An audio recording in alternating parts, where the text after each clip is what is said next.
I was signing the final paperwork for my first home when my phone exploded with messages. My hands trembled as I read the court summons. My own parents were suing me for theft, not money theft. They claimed I stole my younger sister Emma's future by refusing to give them my down payment. After 12 years of working myself to exhaustion, never taking a penny from them, somehow I owed them everything I'd earned because Emma wanted to attend an expensive art school. The pen slipped from my fingers as memories crashed over me like waves against a crumbling shore. 16 years old, standing in the manager's office at Paulson's Grocery, my first job interview. My parents, Brad and Diane, had made it crystal clear that morning that if I wanted anything beyond basic food and shelter, I'd need to earn it myself. Emma has real talent, my mother had said, adjusting Emma's new ballet shoes. We need to invest in her future. You're smart, Annika. You'll figure things out. Emma was 12, then already enrolled in private dance classes that cost more than our monthly groceries. I'd watched my parents drain their checking account for her summer art camp while telling me the $20 school field trip was too expensive. Mr. Paulson hired me that afternoon. 3-hour shifts after school, 8-hour days on weekends. I learned to stock shelves with geometric precision, memorize produce codes, and smile even when customers screamed about expired coupons. My grades never slipped. Honors chemistry at 7 in the morning, calculus until 3:30, then racing to work, still solving equations in my head while scanning groceries. You missed Emma's recital, my father would say, not looking up from his newspaper. Family comes first. But family, I learned, had a very specific definition in our house. Family meant Emma. Family meant sacrificing everything for her opportunities. Family meant my exhaustion was less important than her comfort. By 17, I'd saved enough for my own laptop bought secondhand from a college student. My parents questioned why I needed it when Emma could use a new easel. I started picking up extra shifts, working until 11 on school nights, running on 4 hours of sleep and pure determination. One Thursday evening, I came home to find my mother in my room holding papers I didn't recognize. My heart stopped. Credit card statements, 3 of them, all in my name. What are these? My voice barely carried across the room. She didn't even flinch. Emma needed supplies for her advanced art class. We knew you'd want to help your sister. You're building credit anyway. $8,000. They'd opened cards in my name and charged $8,000 for paintbrushes and canvas and classes I'd never agreed to fund. My savings meant for college applications and SAT prep suddenly seemed meaningless against this mountain of debt I hadn't created. I stared at the woman who gave birth to me, searching for remorse, for acknowledgement, for anything resembling maternal concern. Instead, she patted my shoulder like I was a skittish animal. Don't be so dramatic. We'll handle the minimum payments. Family helps family. But I knew the truth in that moment. I wasn't family.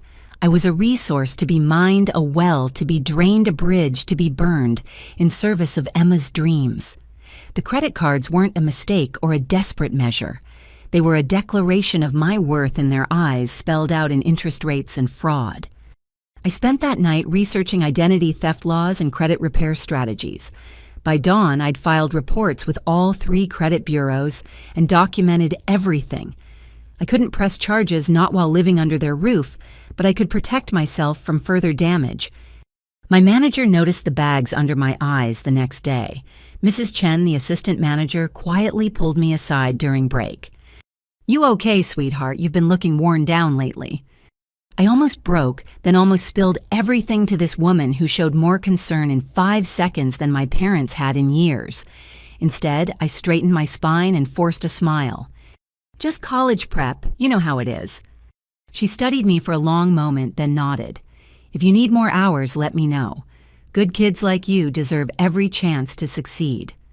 More hours meant more money. More money meant faster escape.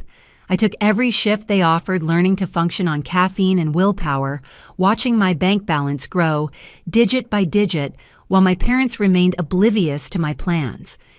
Emma flourished in her classes, painting masterpieces and dancing like she was born to it. I didn't begrudge her the talent or even the opportunities. What cut deepest was her ignorance of the cost. She'd bounce into my room after midnight, chattering about color theory while I struggled to stay awake over economics homework, never questioning why her sister looked so tired, why I was never home anymore, why our parents smiled at her and frowned at me. "You should come see my exhibition next week," she said one night, perched on my bed like a sparrow. "Mom says you're always too busy, but it would mean everything if you came." I looked at my little sister, so bright and unaware, and made a choice that would define the rest of my life. I wouldn't tell her the truth, wouldn't shatter her illusions about our parents or her place in the world, but I also wouldn't sacrifice my future for her comfort anymore. "I'll try," I said, knowing I'd be working a double shift that day. "But Emma, you should know that not everyone can drop everything for your events. People have responsibilities." She tilted her head, confused by the concept of obligations that trumped her performances. "But you're my sister. That's what family does." The words echoed our parents so perfectly I had to turn away. Family. Such a simple word that had been twisted into a weapon against me, a chain meant to bind me to their expectations. As she skipped out of my room, humming a tune from her latest dance routine, I opened my laptop and started researching colleges far from home. The credit cards would complicate financial aid, but I'd figure it out. I always did. That's what you do when you learn at 16 that the only person who'll save you is yourself. State University acceptance letter arrived on a Tuesday. My hands shook as I read it in the grocery store break room, tears blurring the words, "full academic scholarship," until Mrs. Chen gently took the paper from my hands.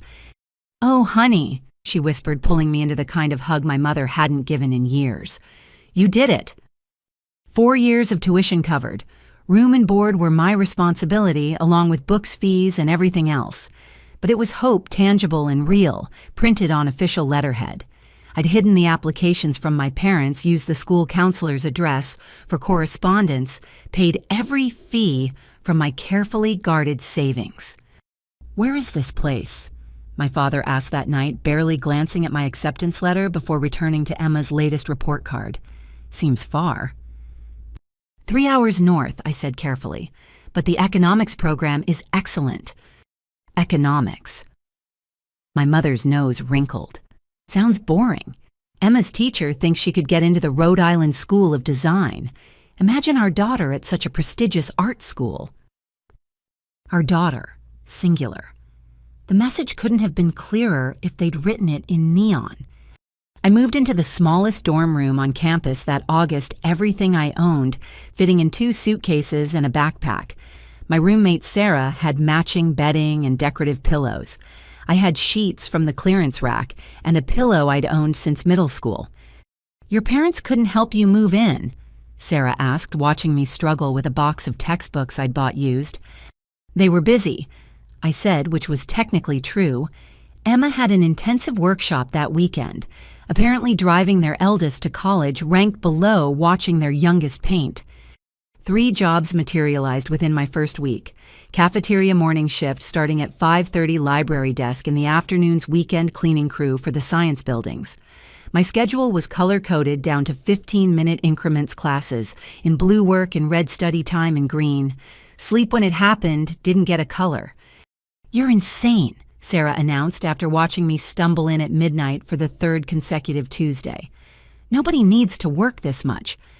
But she had parents who called every Sunday, sent care packages, deposited money for textbooks without being asked. She couldn't fathom parents who'd steal your identity before they'd support your education.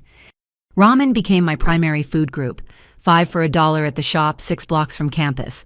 I learned to doctor them with eggs when protein was necessary, frozen vegetables when I could afford them. The cafeteria job included 1 free meal per shift, and I made it count, loading my plate during breakfast service with enough calories to sustain the 16-hour days ahead. My accounting professor, Dr. Martinez, noticed me nodding off during a particularly complex lecture on tax codes.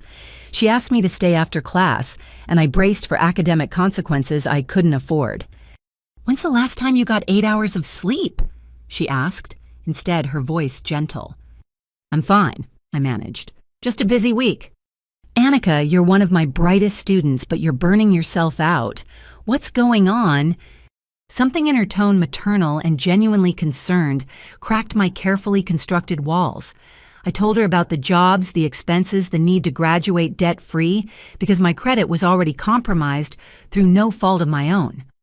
She listened without interrupting, then pulled out a business card. My husband's firm needs a part-time bookkeeping assistant, pays 3 times what you're making at those campus jobs combined. Hours are flexible around your classes. I stared at the card like it might disappear. Why would you help me?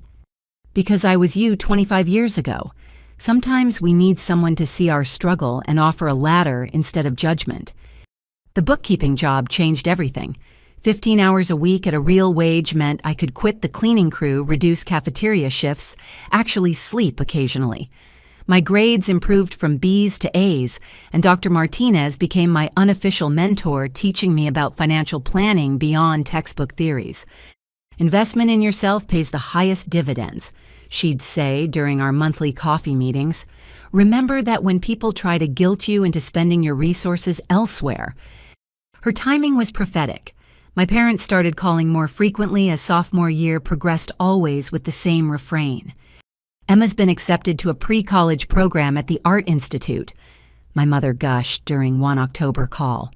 It's expensive, but so worth it. We were hoping you could contribute maybe $500 a month. I'm eating ramen for dinner again tonight, I said, stirring the noodles with a plastic fork. I don't have $500 to spare. Don't be selfish, Annika, she's your sister. The line went dead before I could respond.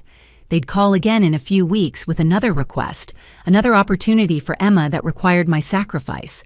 I stopped answering on the first ring, then stopped answering altogether unless absolutely necessary. Thanksgiving arrived with an expectation that I'd come home. Bus tickets cost money I'd allocated for winter boots, but I made the journey anyway, hoping to see Emma if nothing else. I walked into a house transformed, new furniture in the living room, pristine hardwood floors, where carpet used to be a kitchen that looked lifted from a magazine. Renovations, my father said proudly. The house needed updating. But you said you couldn't help with my textbooks because money was tight. That's different, my mother interjected. This is an investment in our home's value. Emma appeared then wearing designer jeans and a cashmere sweater, chattering about her upcoming showcase. She'd grown taller, more polished, carrying herself with the confidence of someone who'd never questioned their worth or worried about their next meal. Annika, Mom said you might not come because of work or something. I'm so glad you're here. Her hug was genuine, warm, uncomplicated. She didn't know about the credit cards, the sleepless nights, the ramen dinners that funded her dreams. Part of me wanted to tell her everything to shatter the illusion our parents had crafted. But looking at her bright smile, I chose silence again. She was 16 now, the same age I'd been when I started working. But her 16 looked nothing like mine. Dinner was awkward, filled with stories of Emma's achievements and pointed questions about my little job at school. When I mentioned making the dean's list, my mother changed the subject to Emma's latest commission. When I talked about my accounting courses, my father yawned and asked Emma about her college preferences. We're thinking she should apply early decision to RISD, he announced. With her talent, she's sure to get in. The tuition is steep, but we'll figure it out as a family. As a family. The words sat like lead in my stomach. I excused myself early, claiming exhaustion from the bus ride. Emma knocked on my door later that night. Are you okay? You seem sad at dinner. Just tired, I said, the familiar lie rolling off my tongue. Mom and Dad mean well, she offered. They just get excited about my art stuff. They're proud of you too, you know. I looked at my little sister, so earnest in her belief that our parents loved us equally, and felt the chasm between our realities widen. She lived in a world where parents sacrificed for their children's dreams. I lived in one where I was expected to sacrifice for hers. Get some sleep, I said gently. Big day tomorrow with your showcase. I left before dawn, catching the earliest bus back to campus. My parents texted their disappointment at missing breakfast together.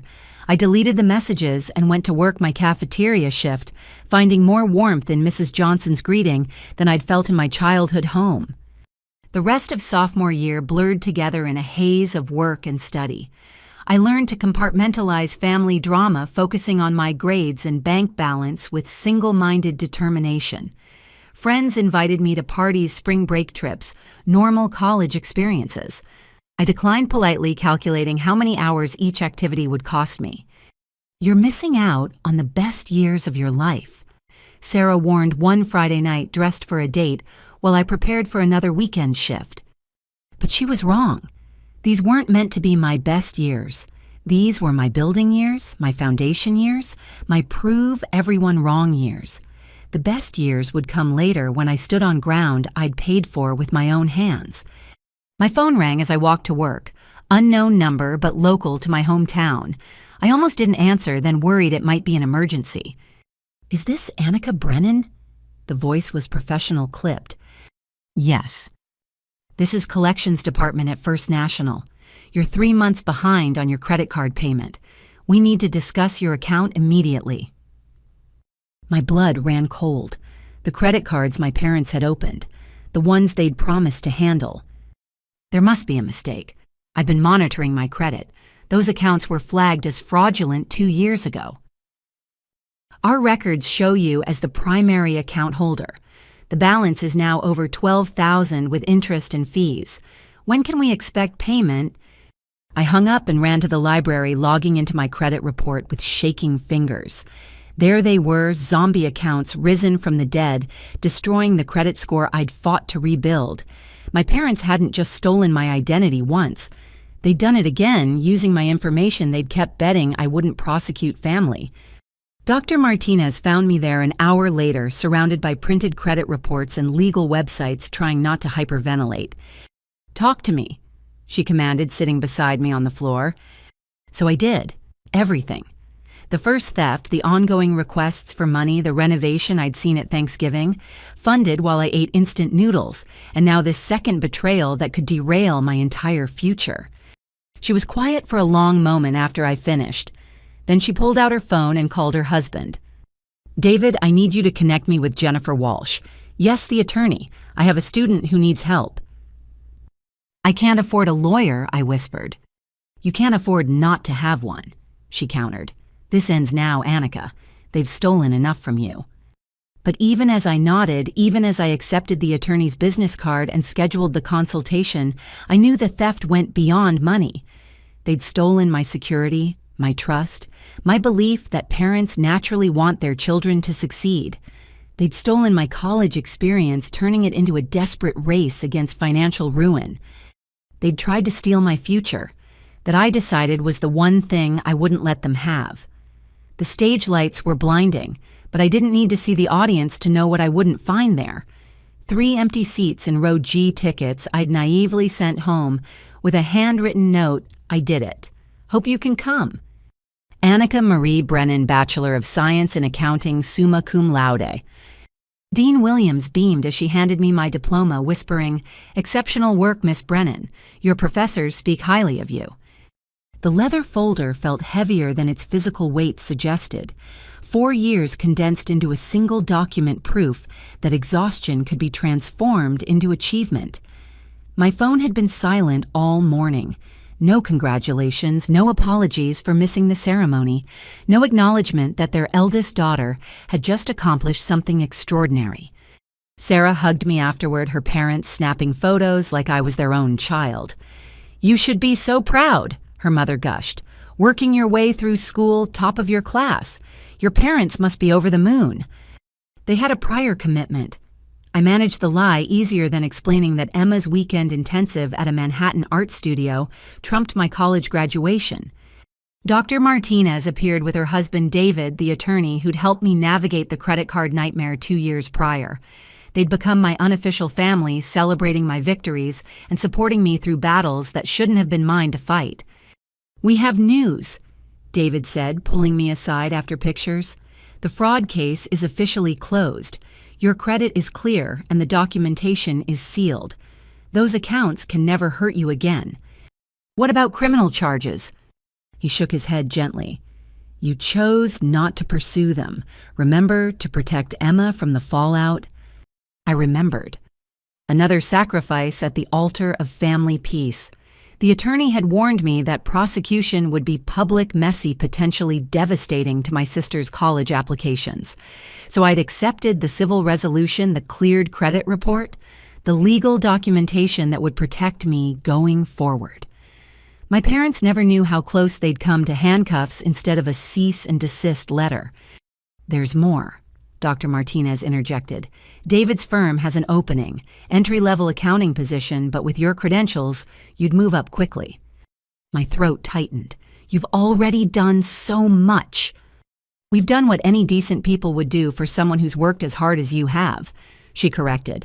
"The job is yours if you want it. Starting salary is $70,000. $70,000. The number rolled around my mind like a foreign language. After years of calculating whether I could afford a $2 coffee, suddenly I was looking at financial stability. Real stability, not dependent on anyone else's promises or manipulation. "When do I start?" They laughed, and Sarah's father insisted on taking everyone to dinner to celebrate. Over pasta I didn't have to budget for, and wine I'd never learned to appreciate. I felt the first glimpses of who I might become without poverty nipping at my heels. My phone buzzed as dessert arrived. "Emma, heard you graduated today. Mom said they told you about my workshop acceptance. Maybe now that you'll have a real job, you can help." I stared at the message, noting what was missing. No congratulations, no acknowledgement of my achievement, just another hand extended for money I hadn't even earned yet. I turned my phone face down and enjoyed my tiramisu. The move to Cincinnati for the job happened fast. One suitcase had become 3, though my possessions still fit in Sarah's car for the drive to my new life. The studio apartment was tiny, but mine, with a lease only my name on it and locks my parents didn't have keys to. "This is depressing," Sarah announced, surveying the empty space. "You need furniture." "I need a bed and a desk," I corrected. "Everything else can wait." She rolled her eyes but helped me assemble the cheapest bed frame we could find, understanding that luxury wasn't my priority. Security was. Every dollar not spent was a dollar saved a step closer to something I couldn't quite name yet, but felt building in my bones. Work was everything Dr. Martinez had promised.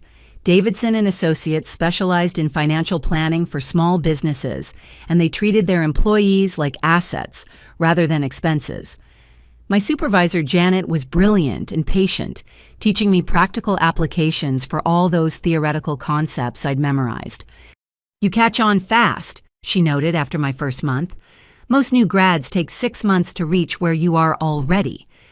"I've had good teachers," I said, thinking of Dr. Martinez, but also Mrs. Chen from the grocery store, Mrs. Johnson from the cafeteria, all the women who'd shown me kindness when my own mother couldn't be bothered. The paychecks felt surreal. After taxes and retirement contributions, I still had more monthly income than I'd grossed annually during college. I maintained my Spartan lifestyle banking, 70% of each check watching the numbers climb, with something between disbelief and fierce pride. 3 months into the job, my parents finally called. "We heard you're working at some firm," my mother began without preamble. "Emma's been accepted to RISD, early admission. We're so proud." I waited for the ask. It didn't take long. "The first year is $90,000 with room and board. We've scraped together 30, but we're hoping family can help with the rest. You must be making good money now." $60,000. I let the number sit between us. "You're asking me for $60,000. "Not all at once," my father chimed in clearly on speaker. "Maybe 20 per year. You don't have any real expenses, and Emma's opportunity—" "I have expenses," I interrupted. "Rent, food, transportation, student loans from the credit cards you fraudulently opened in my name." Silence.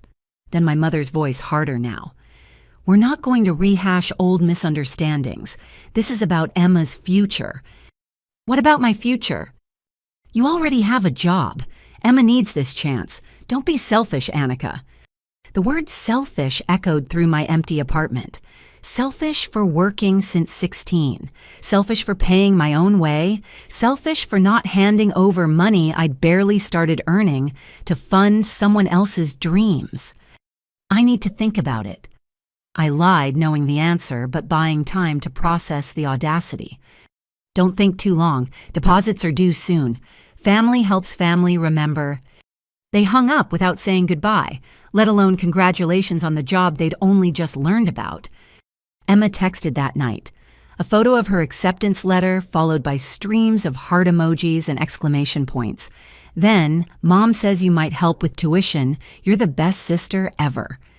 I wondered what story they'd told her, that I'd volunteered, that I'd eagerly offered to sacrifice my financial stability for her art school dreams, or had they simply assumed my compliance and told her it was handled? Congratulations on Wrist, I typed back. Have you looked into scholarships? Mom says I don't need to worry about that stuff. Family takes care of family. There it was again. The phrase that had haunted my adolescence twisted now into an expectation that I'd perpetually fund Emma's life while receiving nothing in return, not even acknowledgement of my own accomplishments. I didn't respond. Instead, I opened my banking app and looked at my growing savings. Each dollar represented an hour worked a meal, skipped a sacrifice made. The thought of handing it over to the people who'd stolen my identity felt like volunteering for robbery. Janet noticed my distraction at work the next day. Everything okay? You seem off. Family stuff, I said vaguely. She laughed, but not unkindly. The hardest part about financial success is suddenly everyone expects you to fund their dreams. Stay strong. Your money, your choice. Her casual understanding hit deeper than she knew. I'd been so isolated in my experience, I'd never considered others face similar pressures. 2 weeks passed. The calls increased. Daily voicemails from my mother, each more accusatory than the last. Messages from my father about disappointment and family obligations. Even extended relatives began reaching out, clearly recruited to the cause. Your cousin Marie says you're refusing to help Emma, my Aunt Patricia texted. That can't be true. You were always such a good girl. Good girl. Code for compliant selfless to the point of self-destruction, willing to light myself on fire to keep others warm. I'd been a good girl at 16, working myself sick while my parents spent money on Emma. I'd been a good girl in college, staying silent about the fraud to protect family peace. But good girls, I was learning, often ended up exhausted and alone, while everyone else thrived on their sacrifices. The breaking point came through Emma herself. She called on a Thursday evening voice, trembling. Annika, I don't understand. Mom and Dad said you promised to pay for my school, but now you're backing out. How could you do this to me? Emma, I never promised anything. They asked me 2 weeks ago, and I said I'd think about it. They told me it was handled. I already told all my friends. I turned down other schools because RESD was my dream, and you were making it possible. Now what am I supposed to do? Her pain was real, but it wasn't my creation. Our parents had built this house of cards, promising money they didn't have from someone who'd never agreed to give it. Have you applied for financial aid scholarships, work-study programs? Why should I have to when you have the money, God, Annika? When did you become so selfish? This is my future we're talking about. And what about my future? The words exploded out of me. What about the jobs I've worked since I was 16? The nights I went hungry so I could save for textbooks, the credit cards they opened in my name to pay for your opportunities. When does my future matter? Emma. What credit cards? The silence stretched between us. She genuinely didn't know. Of course she didn't. They'd protected her from the ugly truth while making me the villain of the story. Ask Mom and Dad about the credit cards, I said quietly. Ask them why I had to hire a lawyer in college. Ask them where the money for your dance classes and art camps really came from. Then we can talk about who's being selfish. I hung up before she could respond. My hands shook as I set the phone aside, knowing I'd just lit a fuse that would explode through my family. But maybe it was time. Maybe protecting Emma had enabled our parents to continue their toxic patterns. The next morning, I woke to 37 missed calls. I deleted the voicemails without listening and went to work. Janet took one look at my face and handed me the biggest client file on her desk. Sometimes the best therapy is burying yourself in spreadsheets, she said wisely. By evening, Emma had texted again, a simple message that changed everything. I found the credit reports in Dad's office. I'm sorry. I'm so sorry. But apologies I was learning didn't pay back stolen years or repair damaged trust. They didn't erase the nights I'd cried myself to sleep hungry and exhausted while funding her childhood dreams. They were just words, and I'd learned long ago that in my family, words meant nothing compared to actions. My parents never apologized. They simply pivoted to anger, spreading their version of events to anyone who'd listen. Their eldest daughter, they claimed, had abandoned family values for money, had turned her back on her sister out of jealousy and spite. But I knew the truth. I hadn't abandoned family values. I'd finally recognized that in their definition of family, I was never truly included. I was the resource, not the recipient. The giver, never the given to. And recognizing that wasn't selfish. It was survival. 5 years. 1,825 days of watching my savings account grow from 3 digits to 4, then steadily climbing toward 5.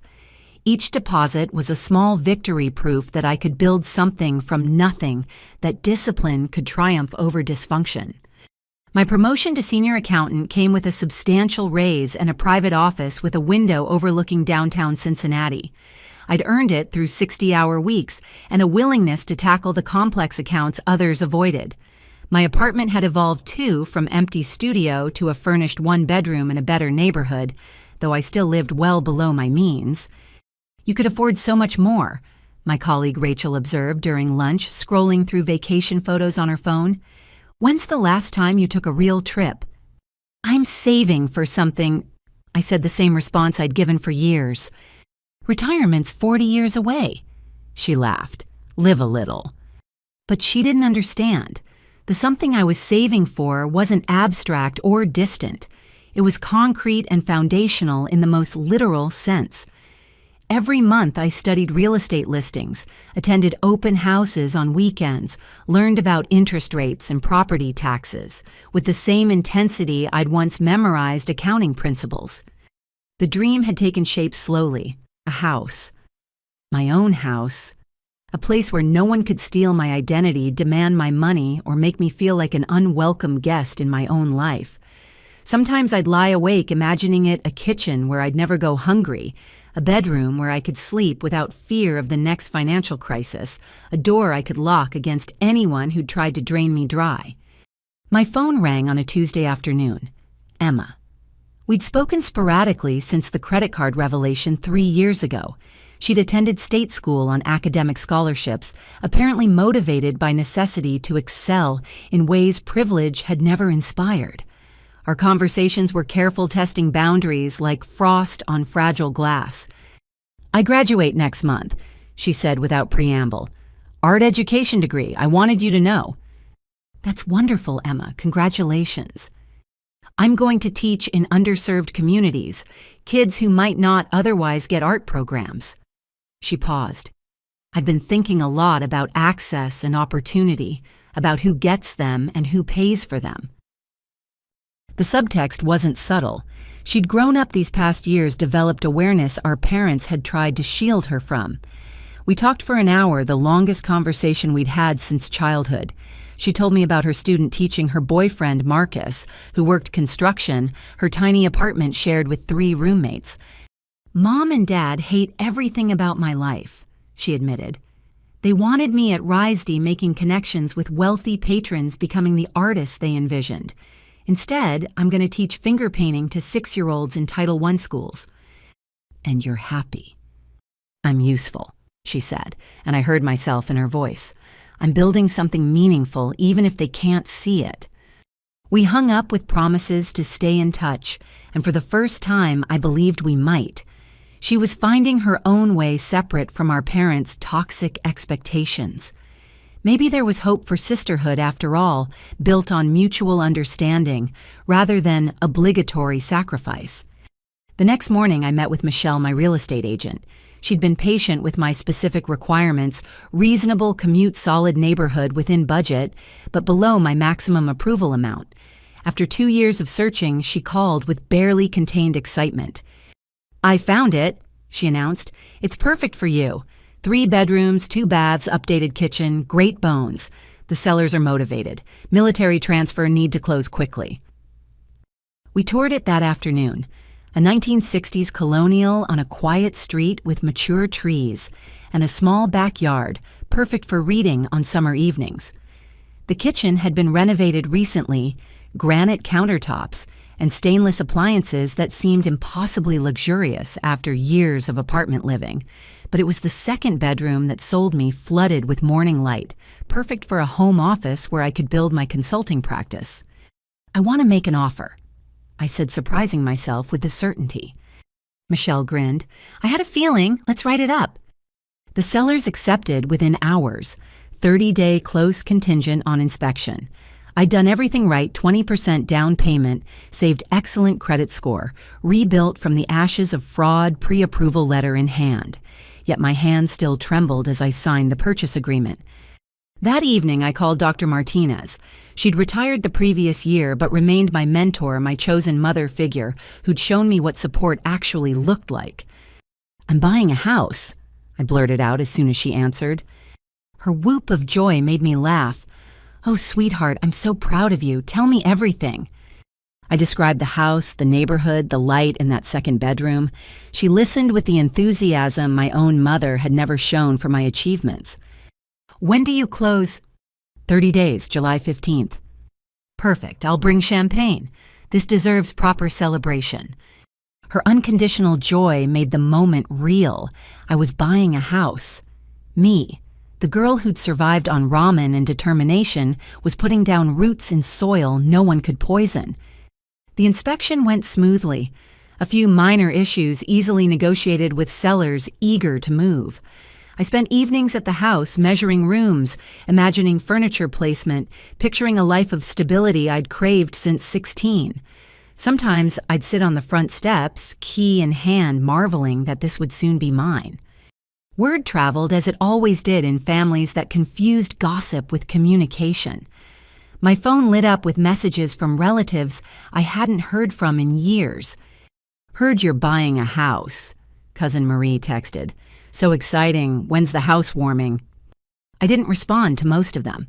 These were the same people who'd lectured me about selfishness when I wouldn't fund Emma's art school dreams. Their sudden interest felt calculated testing whether my success might benefit them somehow. But it was the call from my parents that I'd been dreading and expecting in equal measure. "We heard through Patricia that you're purchasing property." My mother began formally as if conducting a business transaction. "Naturally, we assumed you'd choose something closer to home."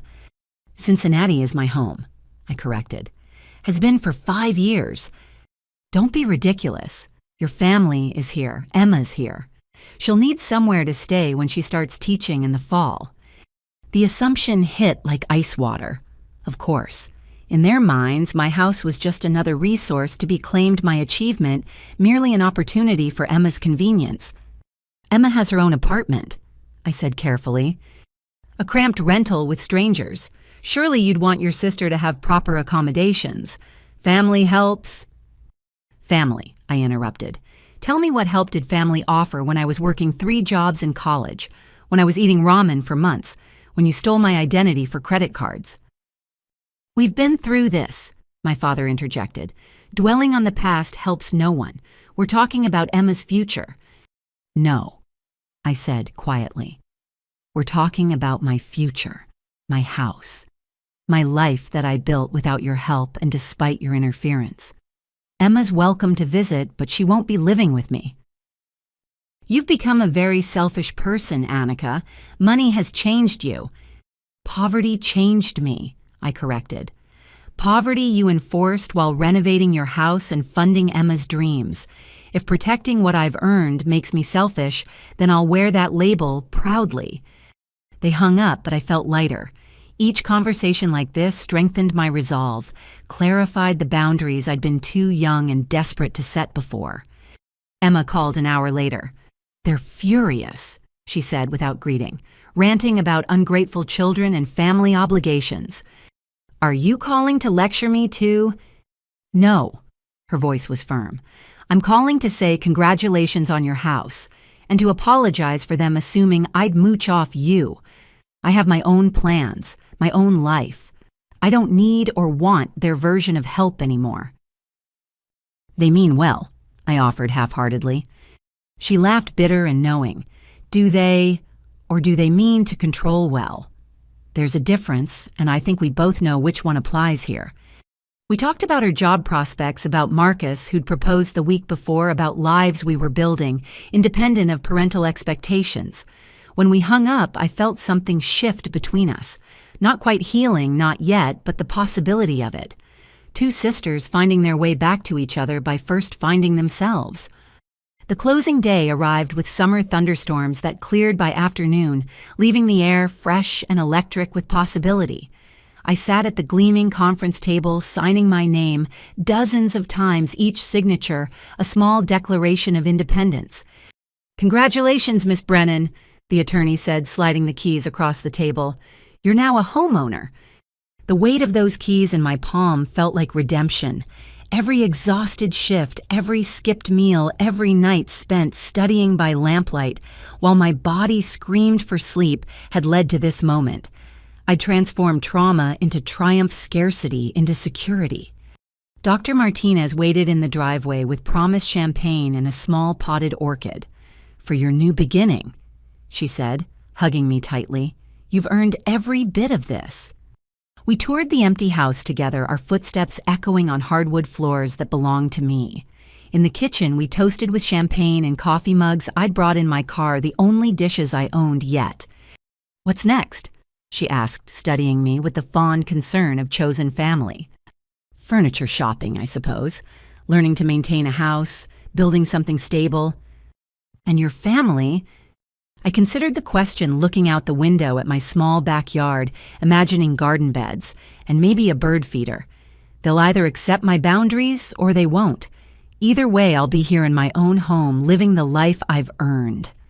That night, I slept on an air mattress in my new bedroom, boxes stacked against the walls, the unfamiliar sounds of the house settling around me. But for the first time since I was 16, I felt truly safe. No one could take this from me. No one could demand I sacrifice it for someone else's dreams. The house was more than property. It was proof that a girl who'd been deemed worthy only of sacrifice could build something beautiful and lasting. It was evidence that family could be chosen, that love could be earned through actions rather than assumed through blood, that the American dream was still possible for those willing to work themselves raw for it. Tomorrow I'd begin the process of making this house a home, but tonight I lay in my own room in my own house, paid for with my own money, and felt the kind of peace that comes from knowing you've saved yourself. Outside, crickets sang summer songs and I fell asleep to the sound of freedom. The furniture arrived piece by piece, each delivery truck representing another small victory. A couch that wasn't secondhand, a dining table where I could host dinners, a bed frame that didn't squeak with every movement. I spent weekends at estate sales and antique shops, finding treasures that made the house feel like home rather than just shelter. "You have an eye for this," Rachel said during a Saturday visit, admiring the vintage mirror I'd hung in the hallway. "Everything looks so intentional." "When you wait long enough for something, you know exactly what you want," I replied, adjusting a throw pillow I'd splurged on after deliberating for 3 weeks. My consulting practice grew steadily, evening and weekend clients who needed help with small business accounting, tax preparation, financial planning. The home office had become command central with filing cabinets and dual monitors, professional enough to meet clients but personal enough to remind me how far I'd come. 3 months into homeownership, I was reviewing a client's quarterly reports when my doorbell rang. Emma stood on my porch, looking smaller than I remembered, holding a potted basil plant. "Housewarming gift," she said awkwardly. "I know I'm late, but I wanted to see your place." I led her through the house, watching her take in the details. She paused at the bookshelf lined with accounting texts and business guides, touched the soft throw blanket draped over my reading chair, smiled at the gallery wall of photographs from my college graduation and various work celebrations. "It's perfect," she said softly. "It's so completely you." We settled in the kitchen with coffee and caught up properly.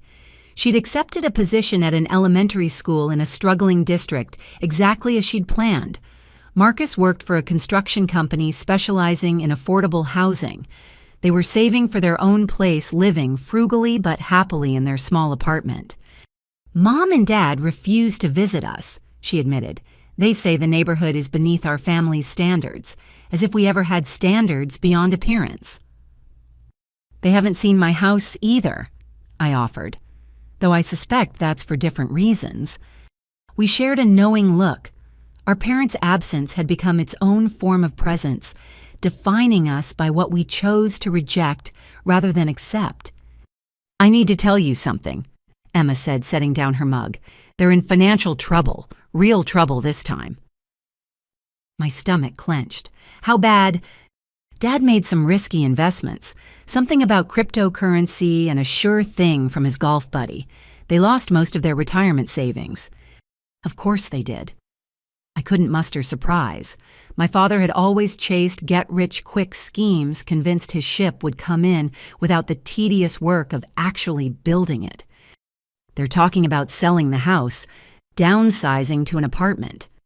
Emma watched my face carefully. I thought you should know before they call.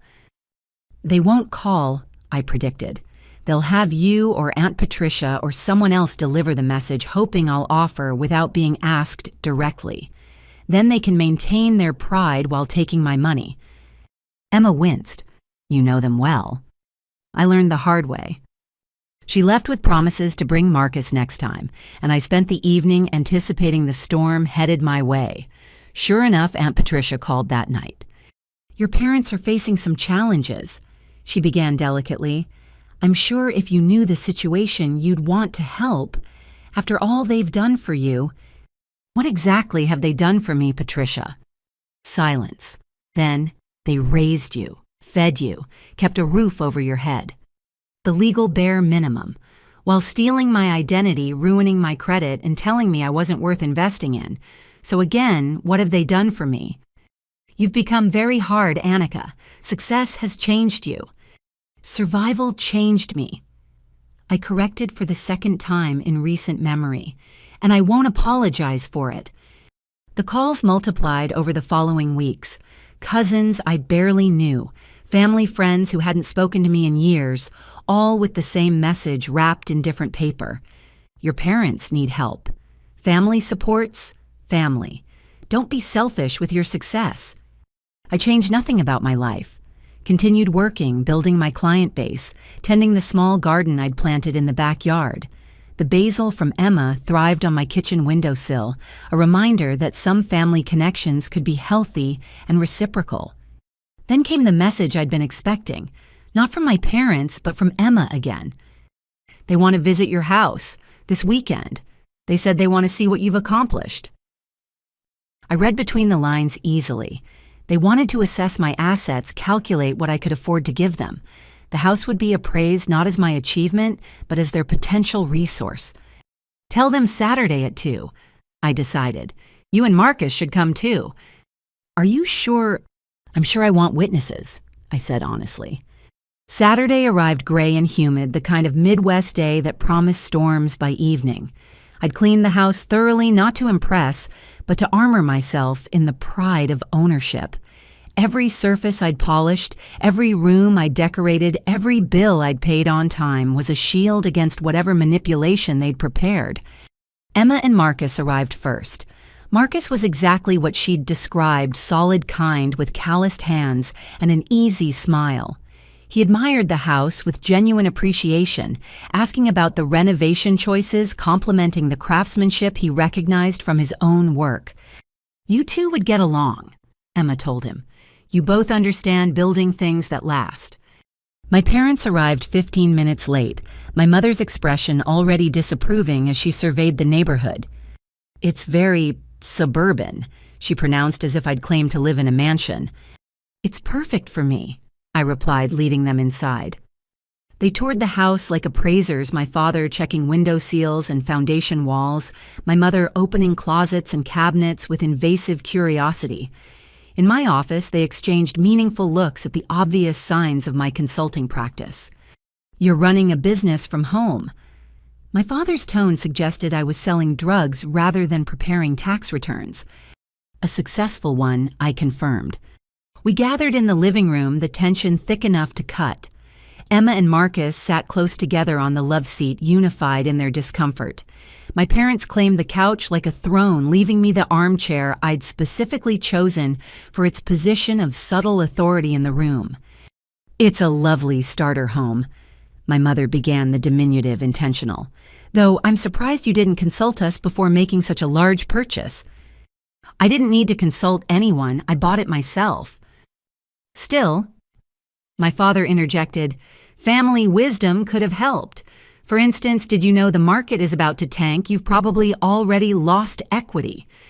I recognize the manipulation, the attempt to make me feel foolish to position them as the experts, despite their recent catastrophic losses. The market is actually stable in this area, Marcus said quietly. We track it for our affordable housing projects. Annika made a smart buy. My parents looked at him like he'd spoken out of turn, which in their world he had. Emma's boyfriend wasn't supposed to have opinions, especially not ones that contradicted their narrative. Regardless, my mother pivoted, we're pleased to see you doing well. It makes what we need to discuss easier. Here it comes, I thought, the ask wrapped in false pride. As Emma may have mentioned, we've hit a temporary rough patch. Nothing we can't recover from, of course, but timing is challenging. My father's businessman persona emerged the one that had failed repeatedly, but never learned humility. We're looking at this as an opportunity to restructure. Restructure, I repeated flatly. Downsize the house, liquidate some assets, streamline our lifestyle. He listed disaster-like items on a grocery list. But there's a gap between our current position and where we need to be. How much I cut through the performance. My mother bristled at my directness. It's not about money, Annika. It's about family helping through transition. How much? I repeated. They exchanged glances. 40,000 would see us through.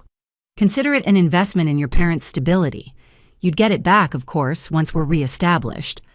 Emma made a small sound of disbelief. Even she hadn't known the scope of their request. $40,000. More than 2 years of my college expenses. More than they'd ever considered spending on my education or well-being. No. The word hung in the air like a judge's gavel. Simple, final, non-negotiable. No. My mother's voice pitched higher. Just no without even considering it. I considered it for exactly as long as you considered helping me through college. Which is to say not at all. We couldn't afford, my father started. You renovated the kitchen while I ate ramen. You bought Emma a car while I walked miles to work. You had money. You chose where to spend it. Now I'm choosing too.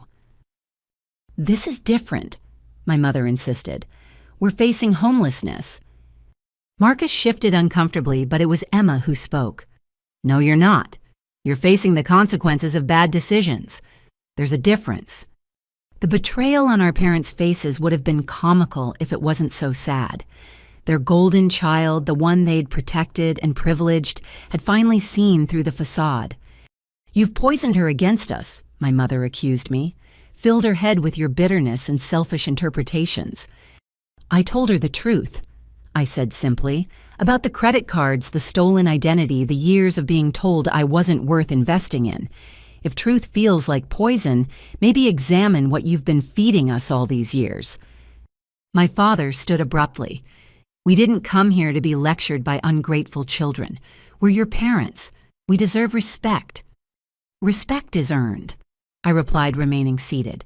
And you spent my entire childhood showing me exactly what you think I'm worth. Now you want me to hand over $40,000 I worked myself sick to earn. That's not respect.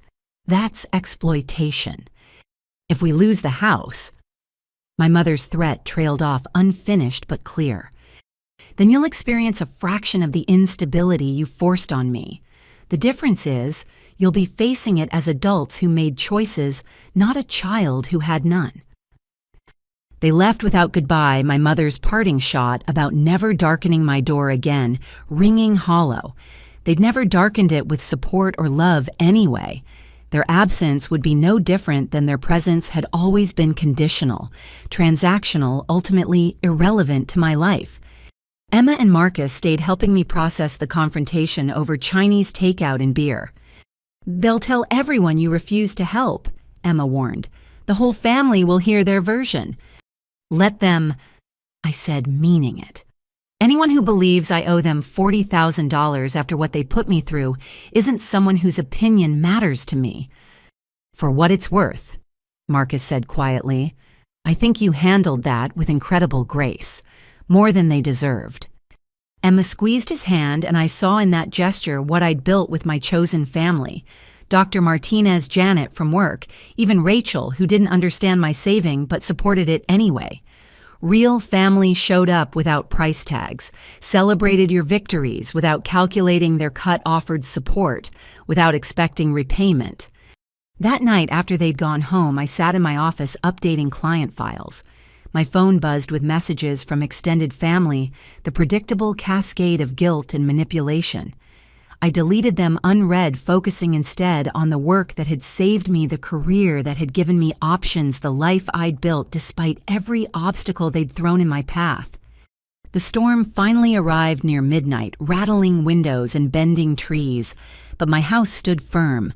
I'd chosen well invested wisely, built something that could weather whatever came. Let my parents face their own storms.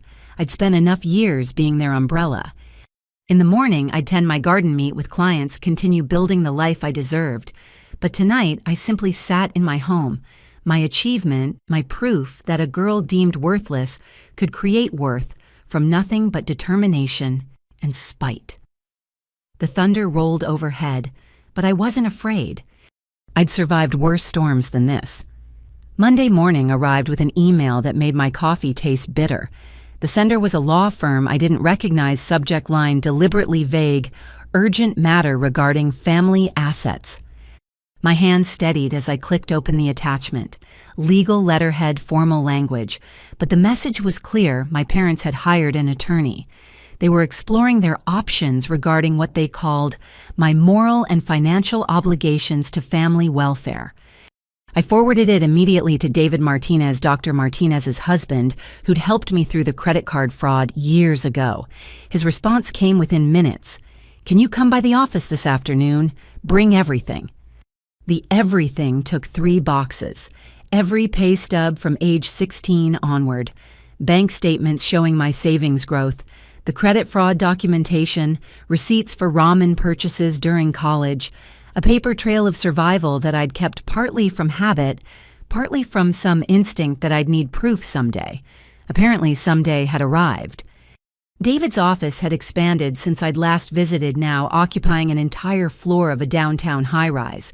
His assistant led me to a conference room where he waited with another attorney, a woman with sharp eyes and silver hair pulled into an elegant bun.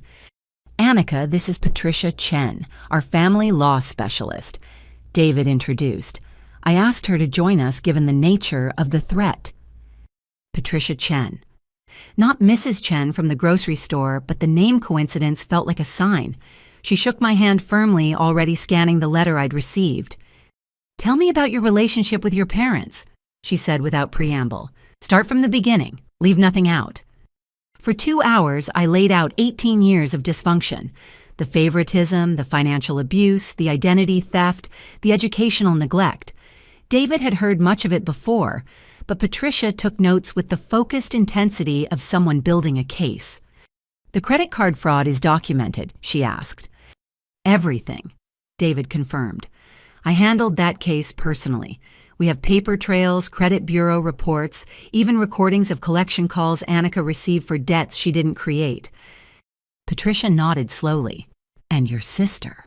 What's her position in this?" "Emma's supportive of me. She's discovered the truth about our parents over the past few years. She won't take their side in this." "Good." Patricia set down her pen. "Here's what they're attempting. It's called filial responsibility law. In some states, adult children can be held financially responsible for indigent parents. However, Pennsylvania's version has very specific requirements they don't come close to meeting." Relief washed through me. So they have no case. They have no legal case, she clarified, but they can still file suit, drag you through proceedings, damage your reputation, cost you money in defense. The question is, do you want to wait for them to escalate, or do you want to take preventive action? What kind of preventive action? David leaned forward. We could file a restraining order based on the financial harassment. We could pursue charges for the credit card fraud even though it's years old. We could send a cease and desist letter that makes clear any legal action will result in counterclaims. Or, Patricia added, you could do nothing and see if they're bluffing. I thought about my parents, their patterns, their entitlement that ran so deep they genuinely believed I owed them my success. They're not bluffing. When they don't get what they want, they escalate, always have. Then we recommend the cease and desist letter first. It puts them on notice documents, your position, and warns of consequences. If they persist, we move to stronger measures. How much will this cost? Old habits died hard. Patricia smiled, the first warmth she'd shown. David told me about your history. Our firm has a fund for cases like yours where financial abuse requires legal intervention. Consider it an investment in protecting what you've earned. I signed the retainer agreement with a mixture of gratitude and rage. Gratitude that good people existed willing to help without bleeding me dry. Rage that I needed legal protection from the people who should have protected me. That evening, Emma called. They got a letter from your lawyers. They're losing their minds. Are you safe?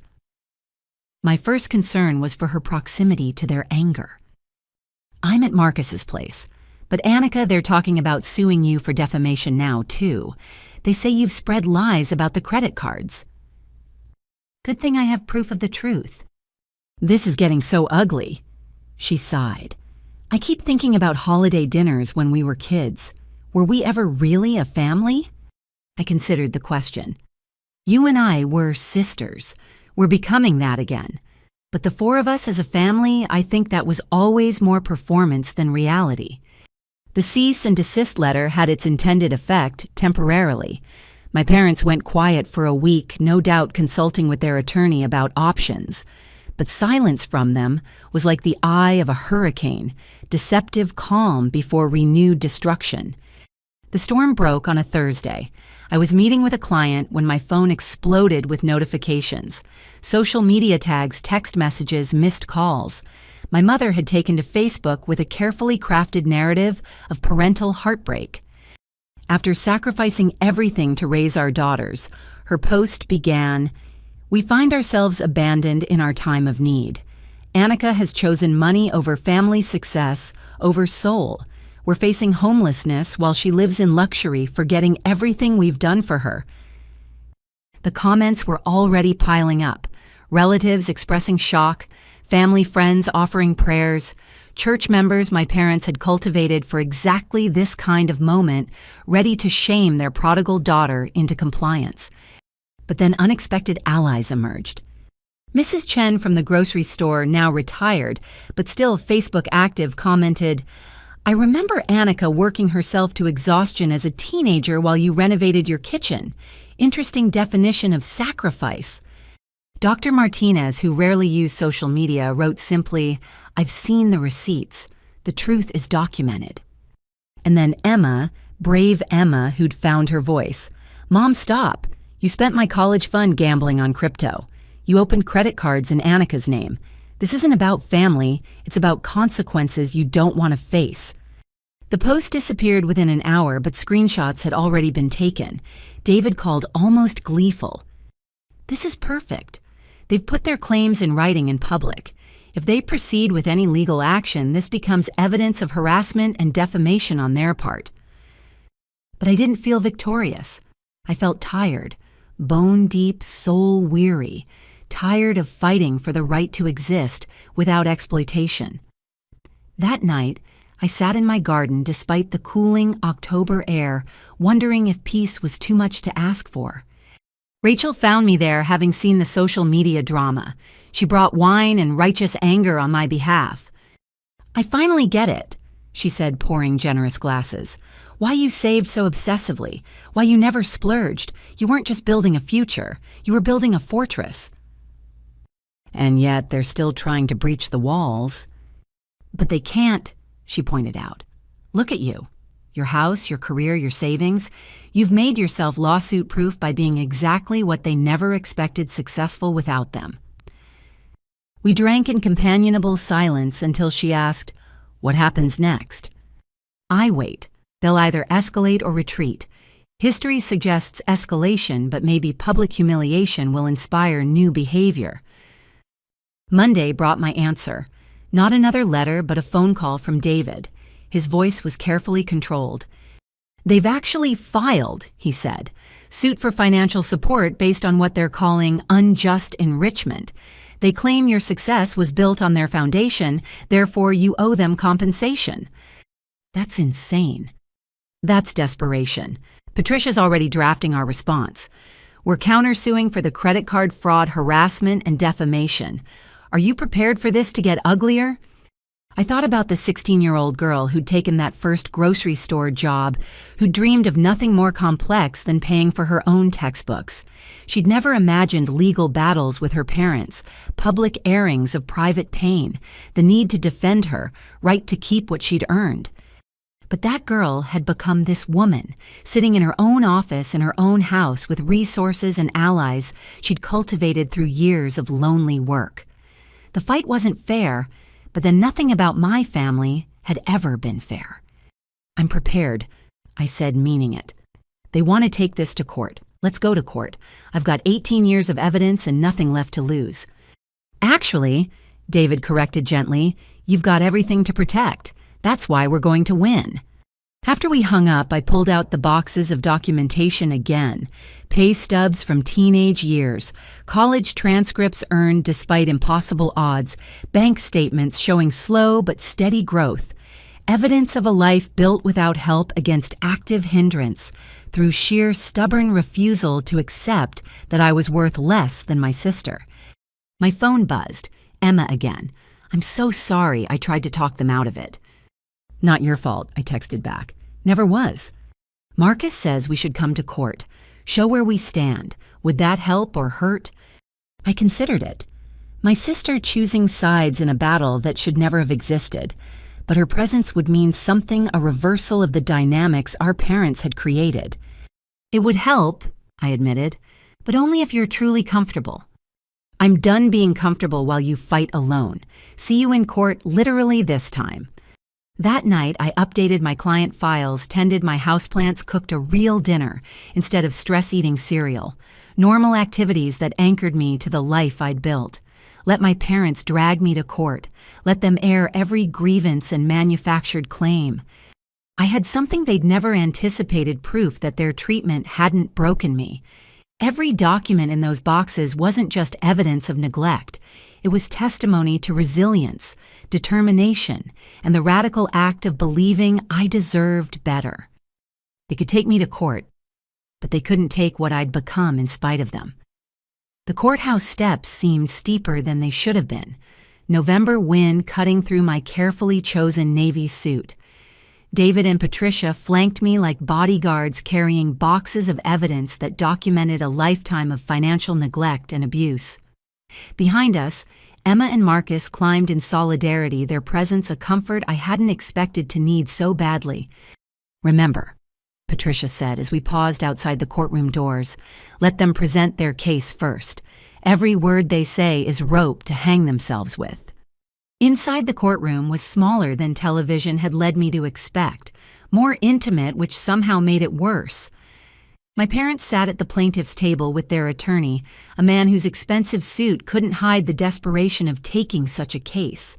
They'd dressed for sympathy my mother in a modest dress I'd never seen before, my father in his only suit, the one he wore to Emma's events. We took our seats. Judge Catherine Morrison presided, a woman in her 60s with eyes that missed nothing. The court reporter settled at her station. This was really happening. "Case number 2024 CV3847, the bailiff announced. Brad and Diane Brennan versus Annika Brennan. Claim of unjust enrichment and failure to provide familial support." Their attorney, Mr. Fitzgerald, stood with theatrical gravity. Your Honor, we're here because of a fundamental breakdown in family values. My clients Brad and Diane Brennan spent 18 years raising, nurturing, and providing for their daughter Annika. Now, in their time of need, she refuses to honor the most basic obligation a child has to their parents.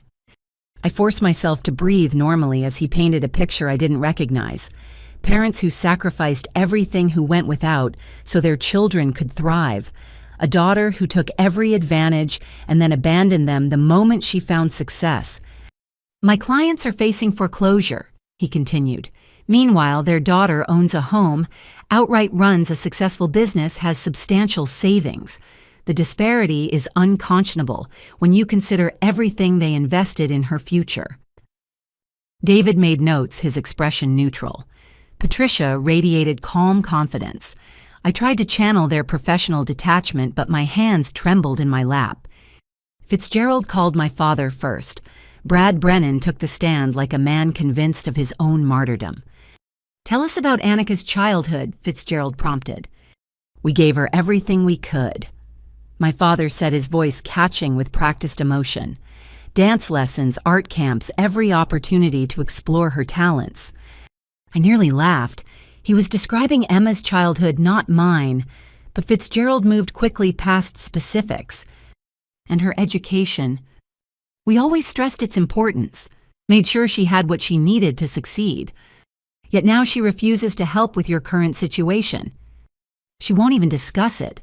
We're her parents and she treats us like strangers asking for handouts. It's heartbreaking. Patricia rose for cross-examination with predatory grace. Mr. Brennan, you mentioned dance lessons and art camps. Can you provide receipts for these expenses related to Annika? He shifted. Well, I don't have receipts from that long ago. I see. Can you tell the court when Annika started working? I believe she was in high school. 16, correct. And do you know why she started working at 16? Teenagers want spending money. Patricia produced a document. This is a pay stub from Paulson's Grocery dated 2 weeks after Annika's 16th birthday. It shows 30 hours per week. That's unusual for spending money, isn't it? She was ambitious. Was she also ambitious when she paid for her own SAT prep, her college applications, her textbooks? My father's jaw tightened. We had 2 daughters to provide for. Ah, yes, Emma, she attended dance lessons, didn't she, and art camps. In fact, weren't all those opportunities you mentioned actually for Emma, not Annika? Both our daughters benefited from a cultured household. Patricia smiled coldly. Speaking of benefiting, let's discuss the credit cards opened in Annika's name when she was 17. The courtroom atmosphere shifted. My father went pale. Objection, Fitzgerald called out. Relevance. It speaks directly to the nature of the parent-child relationship and who actually benefited from whom, Patricia responded. I'll allow it, Judge Morrison ruled. Patricia presented the credit bureau reports, the fraud documentation, the paper trail I'd preserved for years. 3 credit cards, $8,000 in debt, all in your teenage daughter's name. Can you explain this? It was a misunderstanding, my father stammered. We intended to pay them off. Yet you didn't. Annika discovered them only when collectors called. She had to hire an attorney while in college to clear her credit. Does that sound like parents providing for their child? The examination continued, each question stripping away the veneer of parental devotion. By the time my father left the stand, he looked smaller, older, exposed. My mother took his place, her performance more polished but equally damning under Patricia's scrutiny. Mrs. Brennan, you've claimed financial hardship, yet courthouse records show you renovated your home extensively while Annika was in college. Can you explain spending $40,000 on renovations while your daughter ate ramen? Home maintenance is necessary, my mother said stiffly. Granite countertops are necessary. A new deck, premium appliances. Patricia methodically presented bank records, contractor receipts, social media posts my mother had made bragging about her dream kitchen while I'd worked 3 jobs. Then came the moment I dreaded and anticipated in equal measure. Your Honor. Patricia announced, we'd like to call Emma Brennan to the stand. My sister walked forward with quiet dignity, her hand briefly touching my shoulder as she passed. She'd chosen her side publicly now, and we all knew there would be consequences. "Miss Brennan." Patricia began gently. "Can you tell us about the financial support your parents provided during your childhood?" Emma's voice was steady. "I received extensive support. Private dance lessons from age 4, art camps every summer, a car for my 16th birthday, spending money whenever I asked." "And your sister?" "Annika worked. Always. I thought it was normal until I got older and realized none of my friends' siblings worked that much in high school." "Did your parents explain the disparity?" Emma looked directly at our parents. "They said Annika was independent, that she preferred to earn her own way. I believed them because I was a child who didn't know better." "When did you learn the truth?" "When I was 18, Annika refused to pay for my art school tuition and I was angry. Then I found documents in Dad's office showing the credit cards he'd opened in her name. I realized she wasn't independent by choice. She was independent by necessity." My mother made a sound of protest. The judge silenced her with a look. Emma continued, tears now flowing freely. "They stole from her. Not just money, but opportunity, security, the chance to be young. And they made me complicit by accepting what should have been shared between us." When David stood for our defense presentation, the courtroom energy had completely shifted. He laid out the facts with surgical precision. Every pay stub from age 16, every college expense paid alone, every sacrifice documented in black and white. "Your Honor," he concluded, "not only does Annika Brennan owe her parents nothing, they owe her approximately $12,000 in damages from identity theft plus interest. We're prepared to file counterclaims if this baseless suit continues." Then he called me to testify. I'd prepared for this moment, but standing before the court facing my parents' angry faces, my voice still shook. "Miss Brennan." David prompted, "Tell us about your relationship with your parents." So I did. Every hungry night, every missed opportunity, every moment of realizing I was not the daughter they valued. I spoke of watching Emma receive everything while being told I wasn't worth the investment, of building my life not because of them, but in spite of them. "They're asking for $40,000. I concluded, my voice stronger now. "I've calculated what they spent on my upbringing versus Emma's. The disparity is almost exactly $40,000. They're asking me to pay for the childhood they never gave me." Fitzgerald's cross-examination was desperate grasping. He tried to paint me as bitter, vindictive, jealous of my sister. But the evidence spoke louder than his insinuations. Then came the surprise witness. Patricia called Mrs. Chen, my former grocery store manager. She'd driven 2 hours to testify this woman who'd shown me more kindness than my own mother. "I watched that girl work herself to exhaustion," Mrs. Chen testified. 30 hours a week while maintaining honor roll. She'd fall asleep standing up during inventory. When I suggested she cut back, she said she couldn't afford to. Now I understand why. The grocery store had kept employment records. Mrs. Chen had brought them all. Time cards showing a 16-year-old working every possible hour. Performance reviews praising reliability that was really desperation. A paper trail of a childhood spent in survival mode. By the time closing arguments began, the case had evaporated. Fitzgerald made weak appeals to emotion, to family bonds, to vague obligations. Patricia destroyed each argument with facts, documentation, truth. Judge Morrison retired to chambers. We waited in tense silence, my parents refusing to look at anyone, Emma crying quietly into Marcus's shoulder. 20 minutes later, the judge returned. Her expression was stern as she began speaking. "I've reviewed extensive documentation in this case. What I've seen is not a daughter abandoning her parents, but parents who systematically advantaged one child while exploiting another. The evidence of financial abuse is clear and disturbing." My mother gasped. My father's face darkened.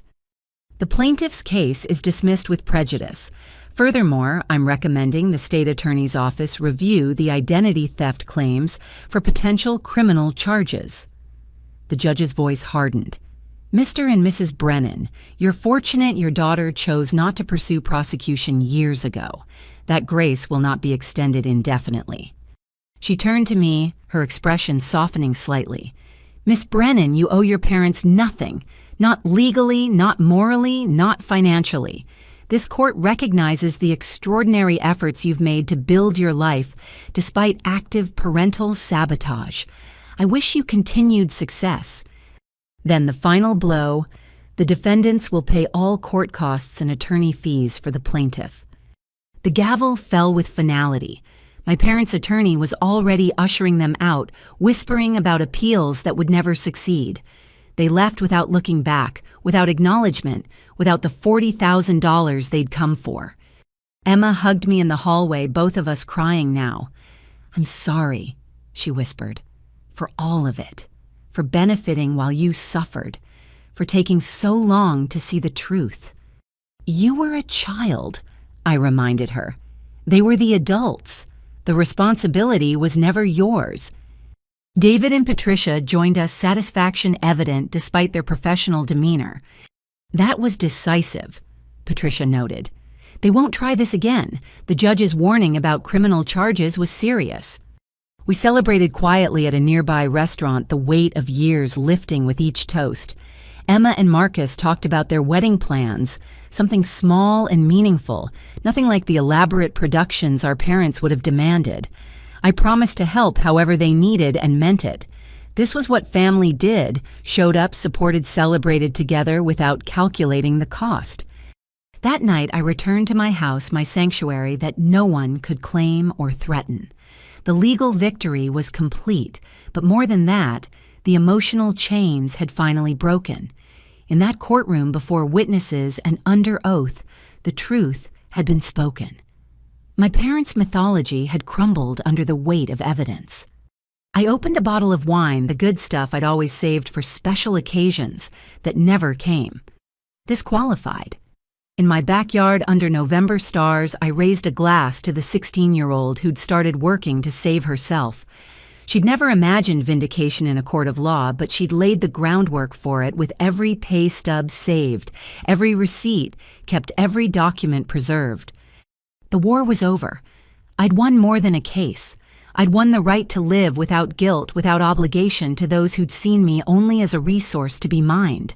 Most importantly, I'd won the knowledge that I'd been right all along. I deserved better. And finally, blessedly, I was free to claim it. The court-ordered financial disclosure arrived 3 weeks after our victory. My parents had fought it, claiming privacy rights, but Judge Morrison had been firm if they'd sued for support based on need. Their actual financial situation was relevant. David had pushed for the disclosure as part of our counter-argument, never expecting what it would reveal. "You need to see this," he said over the phone, his voice carrying an unusual edge. "Can you come to the office?" I arrived to find Patricia already there, documents spread across the conference table like evidence in a crime scene, which I suppose they were. "Sit," Patricia commanded gently. "This is going to be difficult." The first document was a bank statement. My parents' joint checking showed a balance that made me blink. This can't be right. They said they were facing foreclosure. "Keep reading," David suggested. Investment accounts. 3 of them totaling nearly $200,000. A savings account with another $30,000. Retirement funds they'd claimed were depleted, showing healthy 6-figure balances. "They lied," I said numbly, "about all of it." "It gets worse," Patricia warned, sliding another folder across the table. Insurance policies. Life insurance on both parents, normal enough. But there was a third policy. On me. Purchased when I was 17, right around the time they'd opened the credit cards. I was the insured, but they were the beneficiaries. $1 million policy on their teenage daughter. Is this legal? My voice sounded distant, like someone else was asking. Technically, yes. Parents can insure minor children, but the timing combined with the identity theft... Patricia trailed off, letting me draw my own conclusions. The next document made bile rise in my throat. A will dated 5 years ago, shortly after I'd started making real money. Everything to Emma with a specific clause, nothing to Annika, who has already received her inheritance through the advantages we provided in childhood. Advantages? I laughed bitterly. They put it in writing, the lies they told themselves. There's one more thing, David said quietly, producing a final folder. We debated whether to show you this, but you deserve to know. Email printouts, correspondence between my parents and various financial advisors over the years. The messages painted a clear picture they'd always had money. Even during my college years when I'd survived on ramen while they claimed poverty, they'd been discussing investment strategies and tax shelters. One email dated the week of my college graduation made me push back from the table. We've decided not to attend Annika's ceremony. My mother had written to someone named Claire, apparently a family friend. If she believes we contributed nothing to her success, let her celebrate alone. Besides, Emma has a workshop that weekend, and we need to maintain our priorities. Once Annika starts earning real money, she'll come around. They always do when they realize family connections matter in business. They planned it, I whispered. My isolation, the guilt trips, all of it.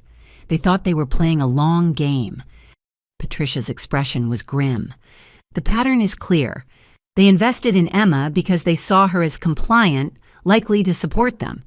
You were written off as too independent, so they tried to exploit you differently. When that failed, they assumed financial success would make you easier to manipulate. But why the life insurance? David and Patricia exchanged glances. We can't prove intent, David said carefully, but $1 million policy on a teenager who was working herself to exhaustion while simultaneously destroying her credit and increasing her stress levels. I couldn't process the implications. It was too monstrous even for them. What do I do with this? I asked, finally. Whatever you need to, Patricia said. You could pursue further legal action. The emails suggest deliberate infliction of emotional distress. The insurance policy raises questions. Or you could walk away knowing the truth, but choosing peace over prosecution. I gathered the documents slowly, each paper heavier than its physical weight. Can I take these? I need to think. Copies are yours, David assured me. Take your time. There's no rush to decide anything. I drove home in a daze, the implications swirling. They'd never been poor. Every sacrifice I'd made, every hungry night, every exhausted shift had been unnecessary. They'd had the money. They'd simply chosen not to spend it on me. Emma was waiting on my porch when I arrived, Marcus beside her. One look at my face and she knew something had shifted. What did they find? She asked. I led them inside and spread the documents on my dining table, watched Emma's face cycle through the same disbelief, anger, and horror I'd experienced. Marcus cursed quietly when we reached the insurance policy. They insured you like property, Emma said, her voice hollow, like an investment that might pay out. The timing is what gets me, I said, right when they stole my identity, like they were hedging their bets. Either I'd succeed and they'd guilt me into supporting them, or... Don't, Emma interrupted. Don't even think it. Whatever they intended, you survived. You won. We sat with the ugly truth between us. Our parents weren't just selfish or misguided. They were calculating, manipulative, willing to destroy one daughter while grooming the other. The favoritism hadn't been emotional. It had been strategic. I need to tell you something, Emma said quietly. After the court case, I went through old photo albums at their house, looking for pictures of us as kids, trying to find some good memories. She pulled out her phone, scrolling to saved images. Look at these. Family photos, but something was off. Christmas mornings where Emma opened piles of presents while I sat in the background with one or two. Birthday parties that were clearly Emma's elaborate and festive, while my birthdays were marked by simple cakes and forced smiles. School events where they posed proudly with Emma's art projects while my academic awards were barely visible in the frame. I started counting, Emma continued. There are over 300 photos of me from childhood. There are 47 of you. Most of those are group shots where you happen to be included. The visual evidence of their priorities shouldn't have hurt after everything else, but it did. Being erased from the family narrative while simultaneously being expected to fund it was a special kind of cruelty. "There's something else," Emma said. "I found a journal Mom kept, from when we were kids. Do you want to know what she wrote about you?" I nodded, bracing myself. Emma's voice was steady as she read from her phone. "Annika continues to be difficult.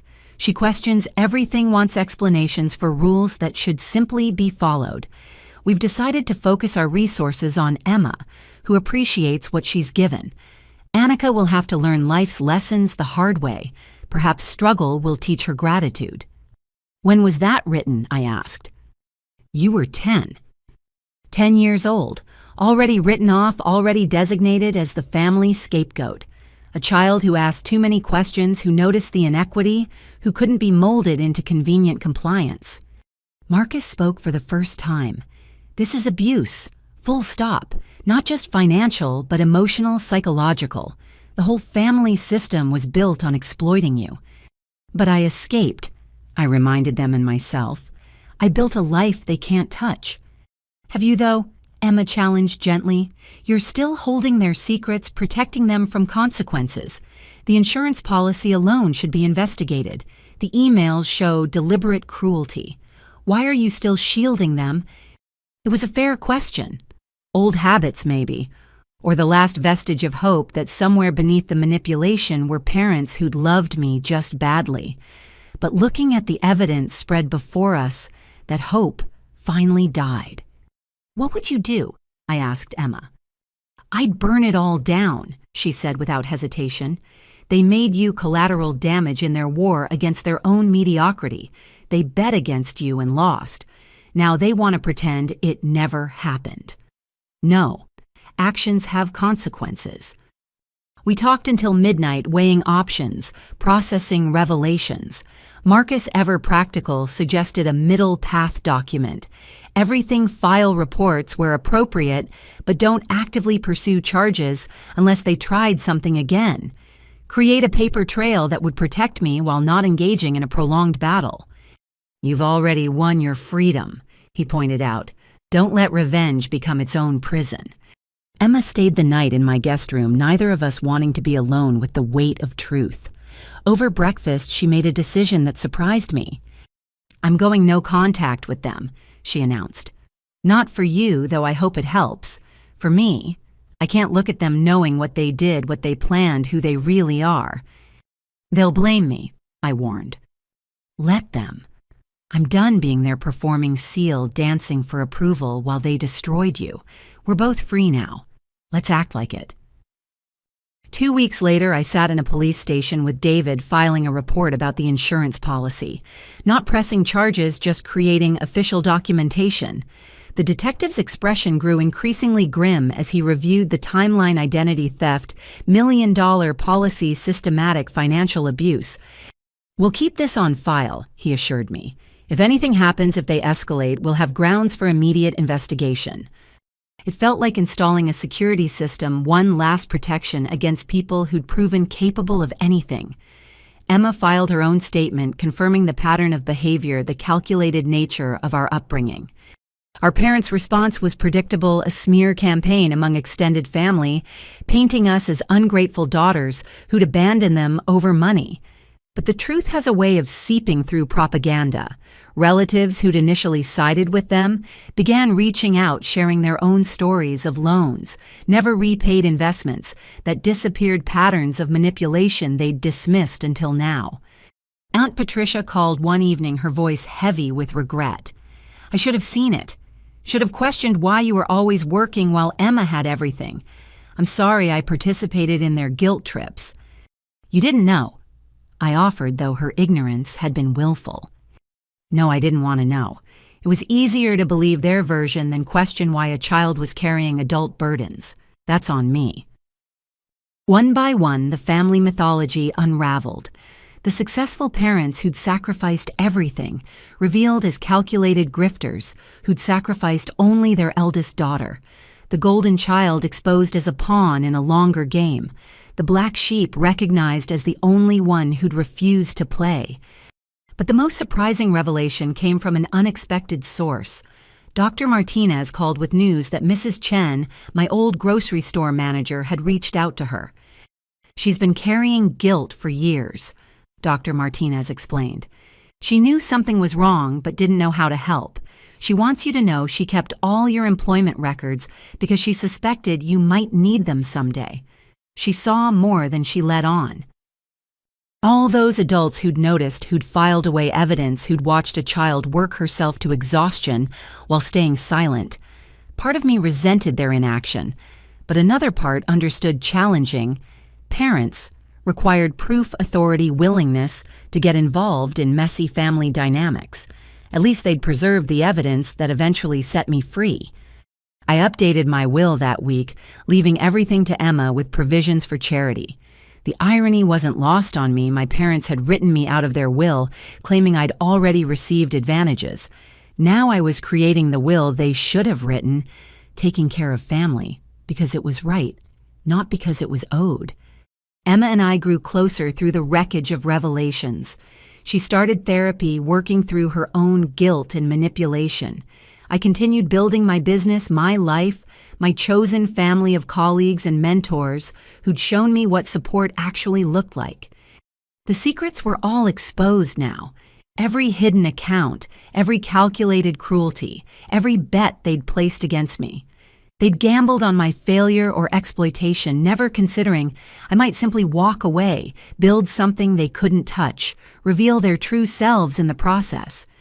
The girl they'd insured like property, worked like a servant, and discarded like trash had become a woman they couldn't manipulate, intimidate, or erase. That was the real secret, the one they'd never seen coming. I was never their victim. I was their reckoning. The video appeared on a Tuesday morning. I was reviewing quarterly reports for a client when my phone erupted with notifications. Emma had sent the link with a simple message: "You need to see this before it goes viral." My parents sat in their living room, the one I'd cleaned countless times as a teenager, looking directly into the camera with practiced sorrow. My mother dabbed at her eyes with a tissue, while my father's arm curved protectively around her shoulders. "We never thought we'd have to do this," my mother began, her voice trembling. "But our story needs to be told. We're parents who gave everything to our daughters, only to be abandoned in our time of need." The video was professionally edited with soft lighting and gentle music underscoring their words. They painted themselves as victims of an ungrateful generation, parents who'd sacrificed careers and dreams for their children, only to face financial ruin, while their wealthy daughter hoarded resources.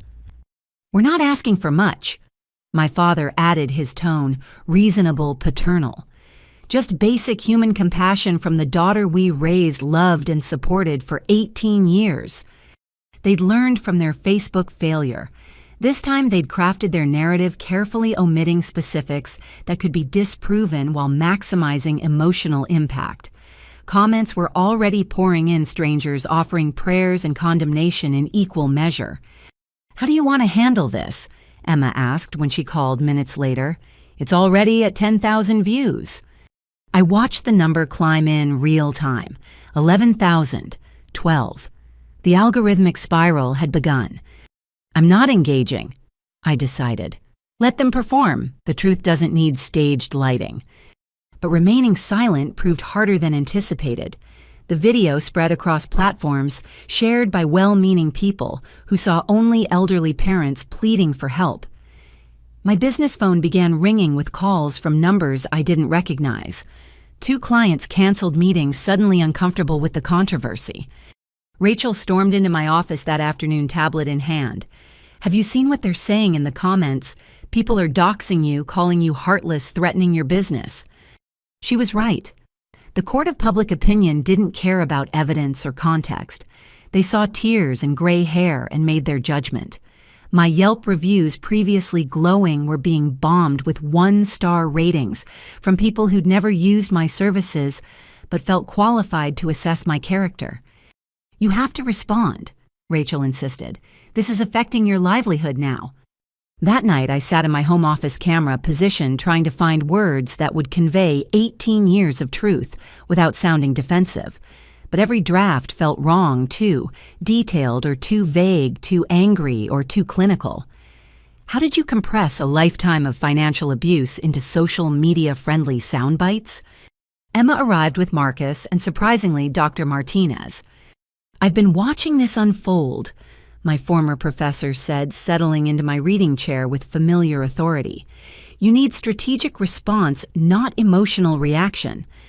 "I don't want to air family drama publicly," I protested. "They already have," Marcus pointed out. "You're just providing context." We spent hours crafting a response, not a video. I wouldn't compete on their theatrical terrain. Instead, Emma suggested something brilliant: documentation. "Post the receipts," she said simply. "Not accusations or sob stories, just facts."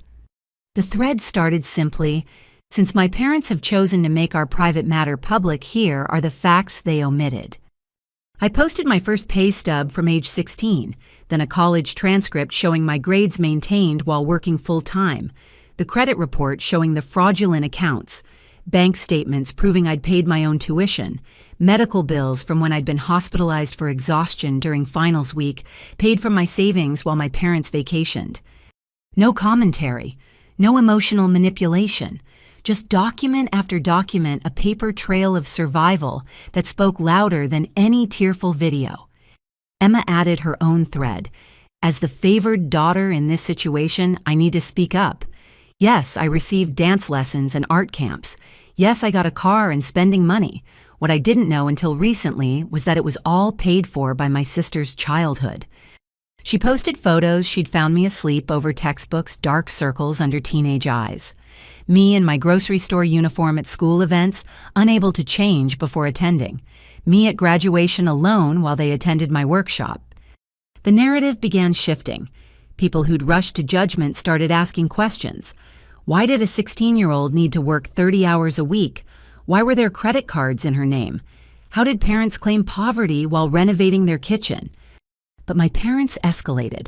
A second video appeared this time with props photo albums showing happy family memories, selective images that cropped out context. They accused me of fabricating documents, of turning Emma against them, of being motivated by greed despite their modest retirement needs. "We even offered to settle this privately," my mother said to the camera. "We asked for far less than what we spent raising her, but she refused any compromise, any compassion." The comments became a battleground.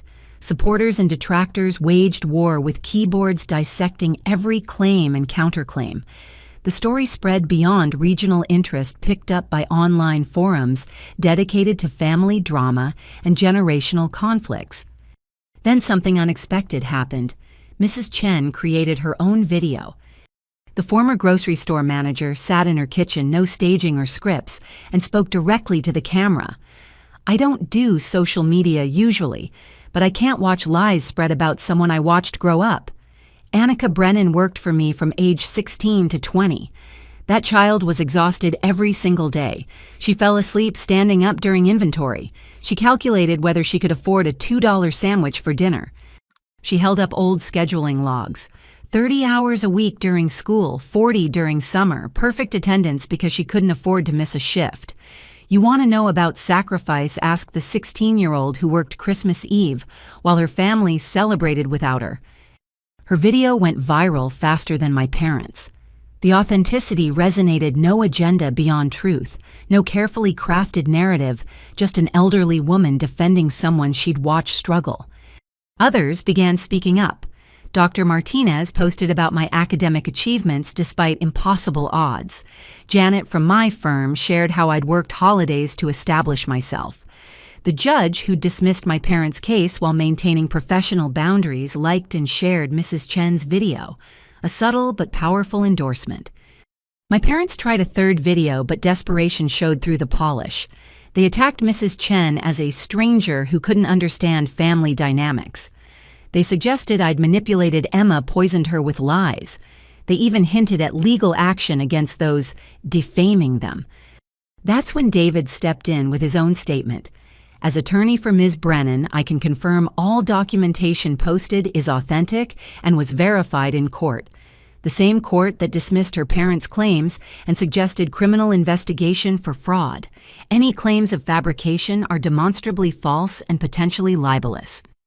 The legal threat had its intended effect. My parents went quiet, their videos suddenly private. But the internet never forgets. Screenshots circulated, memes were made. Their tears became symbols of manipulation rather than sympathy. Local news picked up the story. Family feud goes viral, daughter's receipts, challenge parents' poverty claims. They interviewed me briefly, a remote segment where I maintained dignified calm while presenting facts. They interviewed my parents too, but without their prepared script. They fumbled, contradicted themselves, looked exactly like what they were caught. The business impact reversed. New clients reached out impressed by my measured response to crisis. People who'd experienced similar family dynamics shared their stories, finding catharsis in collective recognition. My practice grew as my reputation shifted from heartless daughter to survivor who maintains boundaries. Emma received her own share of attention, some negative from those who thought she'd betrayed family loyalty. But she handled it with grace, posting about breaking cycles and choosing truth over comfort. Her school board, initially concerned about the controversy, ultimately supported her, recognizing the courage it took to speak up. The viral storm eventually passed, as they always do, leaving changed landscapes in its wake. My parents retreated into silence, their attempt at public manipulation having backfired spectacularly. Extended family members who'd initially supported them distanced themselves, unwilling to be associated with documented liars. But the most significant change was in myself. The public battle had forced me to articulate my story, to examine it from every angle, to defend my choices before millions of strangers. In doing so, I'd found my voice, not defensive or angry, but clear and unwavering. "You handled that brilliantly," Dr. Martinez told me over coffee weeks later. "You let truth speak for itself." They forced my hand, I admitted. I wanted to keep it private. "Sometimes privacy protects abusers more than victims," she observed. "Your willingness to show receipts didn't just defend you, it gave permission to everyone else carrying similar secrets." She was right. My inbox overflowed with messages from people who'd recognized their own families in mine.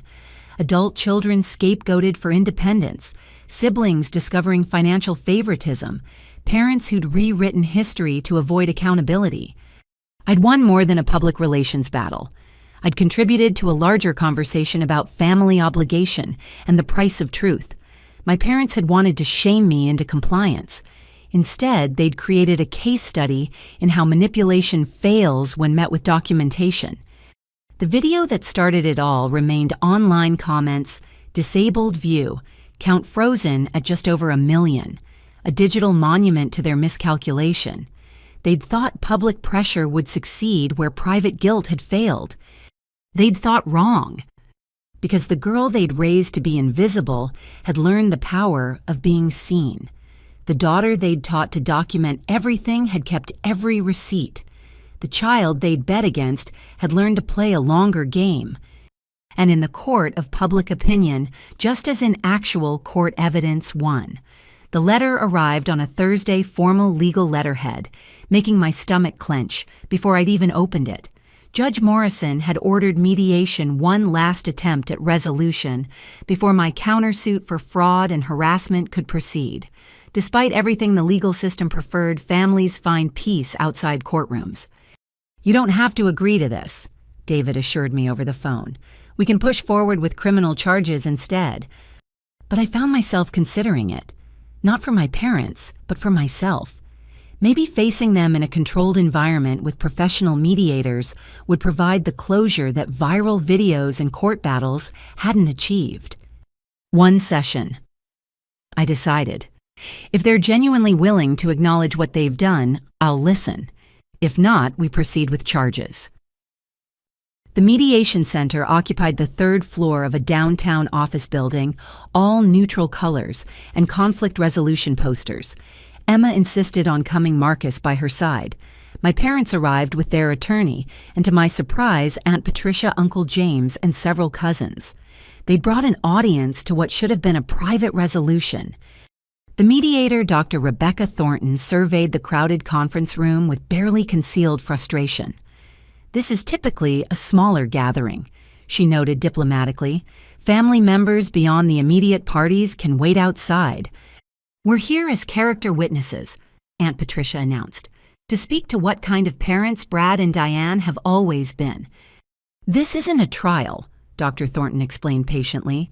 "It's a conversation aimed at resolution. However, if both parties agree to additional participants, I could have refused, sent them to the waiting room, but something in me wanted them there. Let them witness what their enabling had wrought. They can stay." We arranged ourselves around the massive table like opposing armies. My parents and their supporters on one side, Emma Marcus and me on the other. David sat beside me, Patricia Chen joining by speakerphone.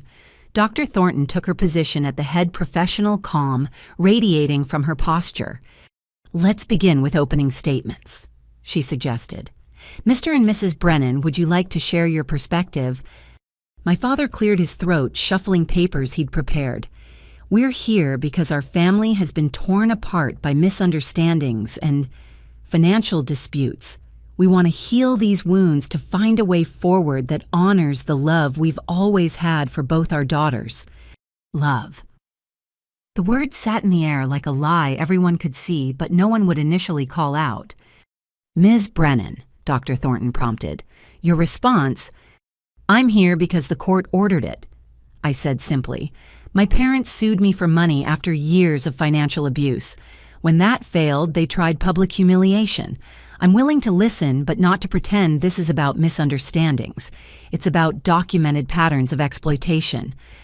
My mother's face flushed. "How dare you speak about us that way in front of family? How dare you steal my identity when I was 17? I countered. "Alleged theft," their attorney interjected. Patricia Chen's voice crackled through the speaker. "Not alleged, documented, proven. Shall I read the credit bureau findings again?" Dr. Thornton raised a calming hand. "Let's focus on moving forward rather than relitigating the past. What would resolution look like for each party?" "We want our daughter back," my mother said, tears already starting. "We want to be a family again, to put this ugliness behind us." "And financially," Dr. Thornton pressed gently. Silence. Then my father, "We're in a difficult position. If Annika could see her way to helping even a portion of what we originally discussed—" "So this is still about money," Emma interjected. "Even now, after everything you're here with your hand out." "You don't understand," Uncle James spoke for the first time. "Your parents are facing real hardship. Family should—" "Stop," I interrupted. "Uncle James, how much money have my parents borrowed from you over the years?"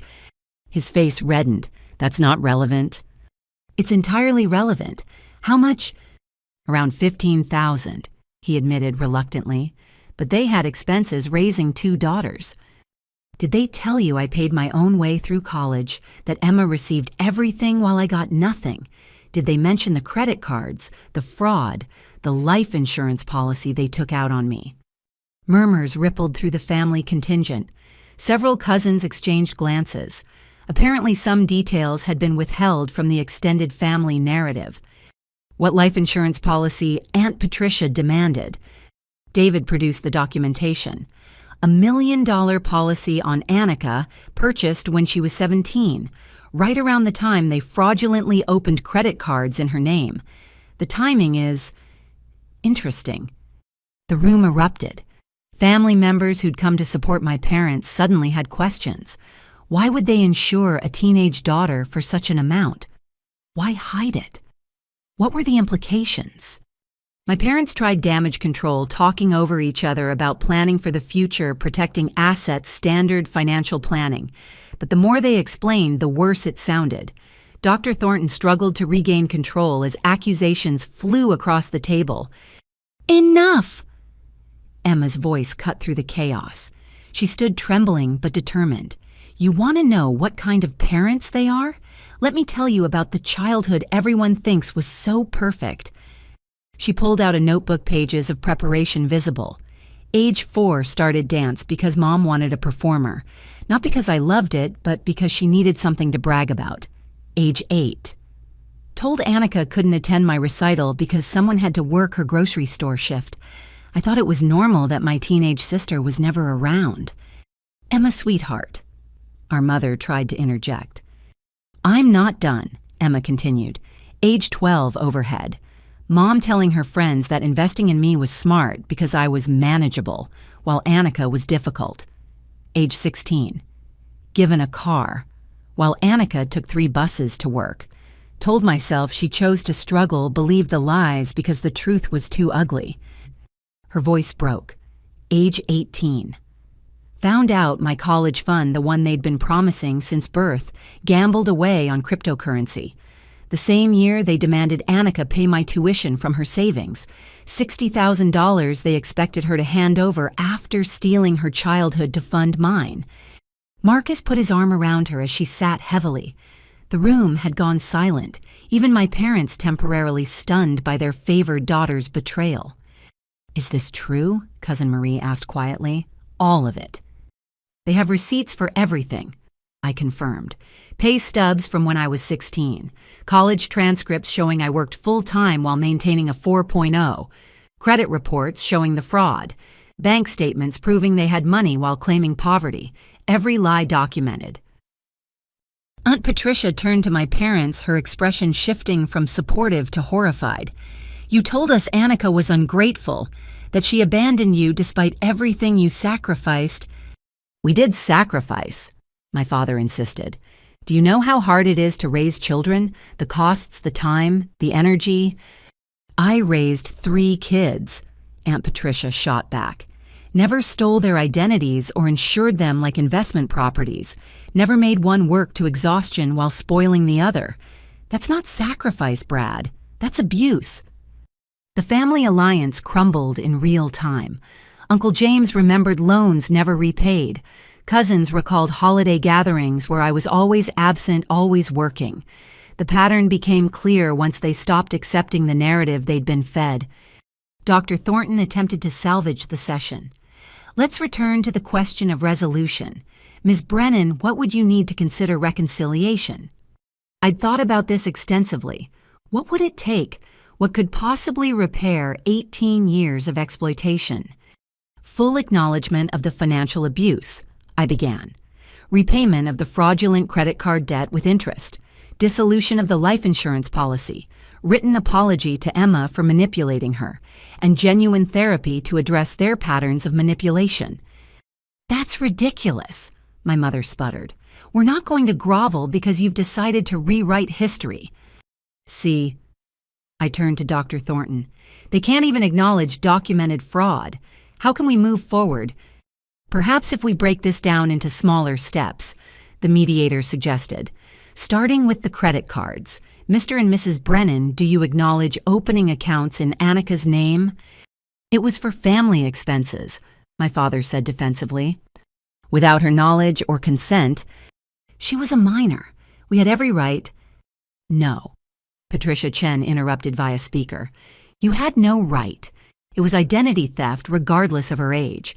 The fact that you still can't acknowledge this shows why mediation is pointless. The session deteriorated further. Every attempt at finding middle ground crashed against my parents' inability to accept responsibility. They'd concede small points. Perhaps they'd been imperfect parents. Maybe some decisions were questionable in hindsight, but never the full truth of systematic exploitation. Emma tried one last time. Mom, Dad, I'm begging you. Just admit what you did. Apologize sincerely. Annika has built an incredible life despite everything. She doesn't need your money. She needs acknowledgement that she deserved better. She got exactly what she deserved. My mother snapped mask finally slipping completely. Difficult children don't get rewarded. Annika fought us at every turn, questioned everything, refused to fall in line. So yes, we invested in you instead. At least you appreciated it. The admission hung in the air like a confession. Even their attorney looked uncomfortable. Several family members stood to leave, unwilling to remain associated with such naked cruelty. "There it is," I said quietly. "The truth. I was punished for being difficult, for questioning inequality, for wanting to be valued as much as my sister. And now you want that difficult child to save you from your own choices." Dr. Thornton closed her notebook. "I'm calling this session complete. It's clear that the parties are too far apart for meaningful mediation. I'll be recommending to the court that traditional legal channels are more appropriate for resolution." As we gathered our things, Aunt Patricia approached me. "I'm sorry," she said simply, "for believing them, for pressuring you, for not seeing what was right in front of me." Other family members echoed her sentiments, the scales finally falling from their eyes. My parents left essentially alone, their attorney already preparing for the criminal charges that would likely follow. They'd come expecting capitulation, maybe negotiation. Instead, they'd expose themselves completely. Outside, Emma broke down completely. "Did you hear her? I was rewarded for compliance while you were punished for having a spine. How did I not see it?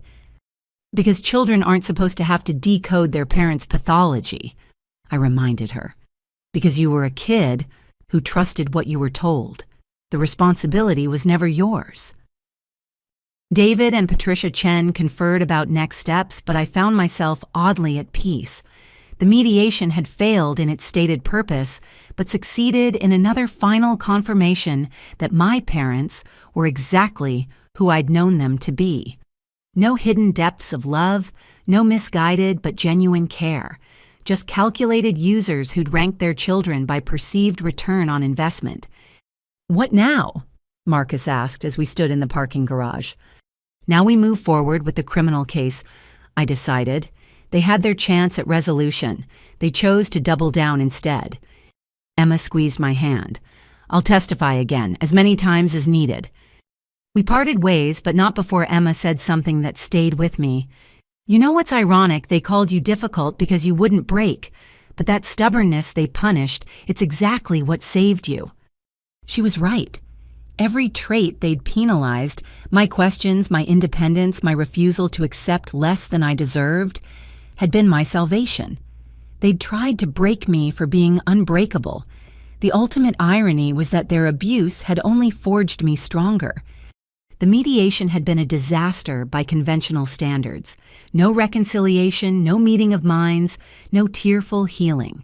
But sometimes, clarity is worth more than closure.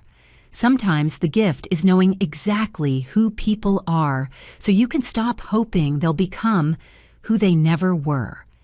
My parents had shown their truth one final time. Now it was time for consequences.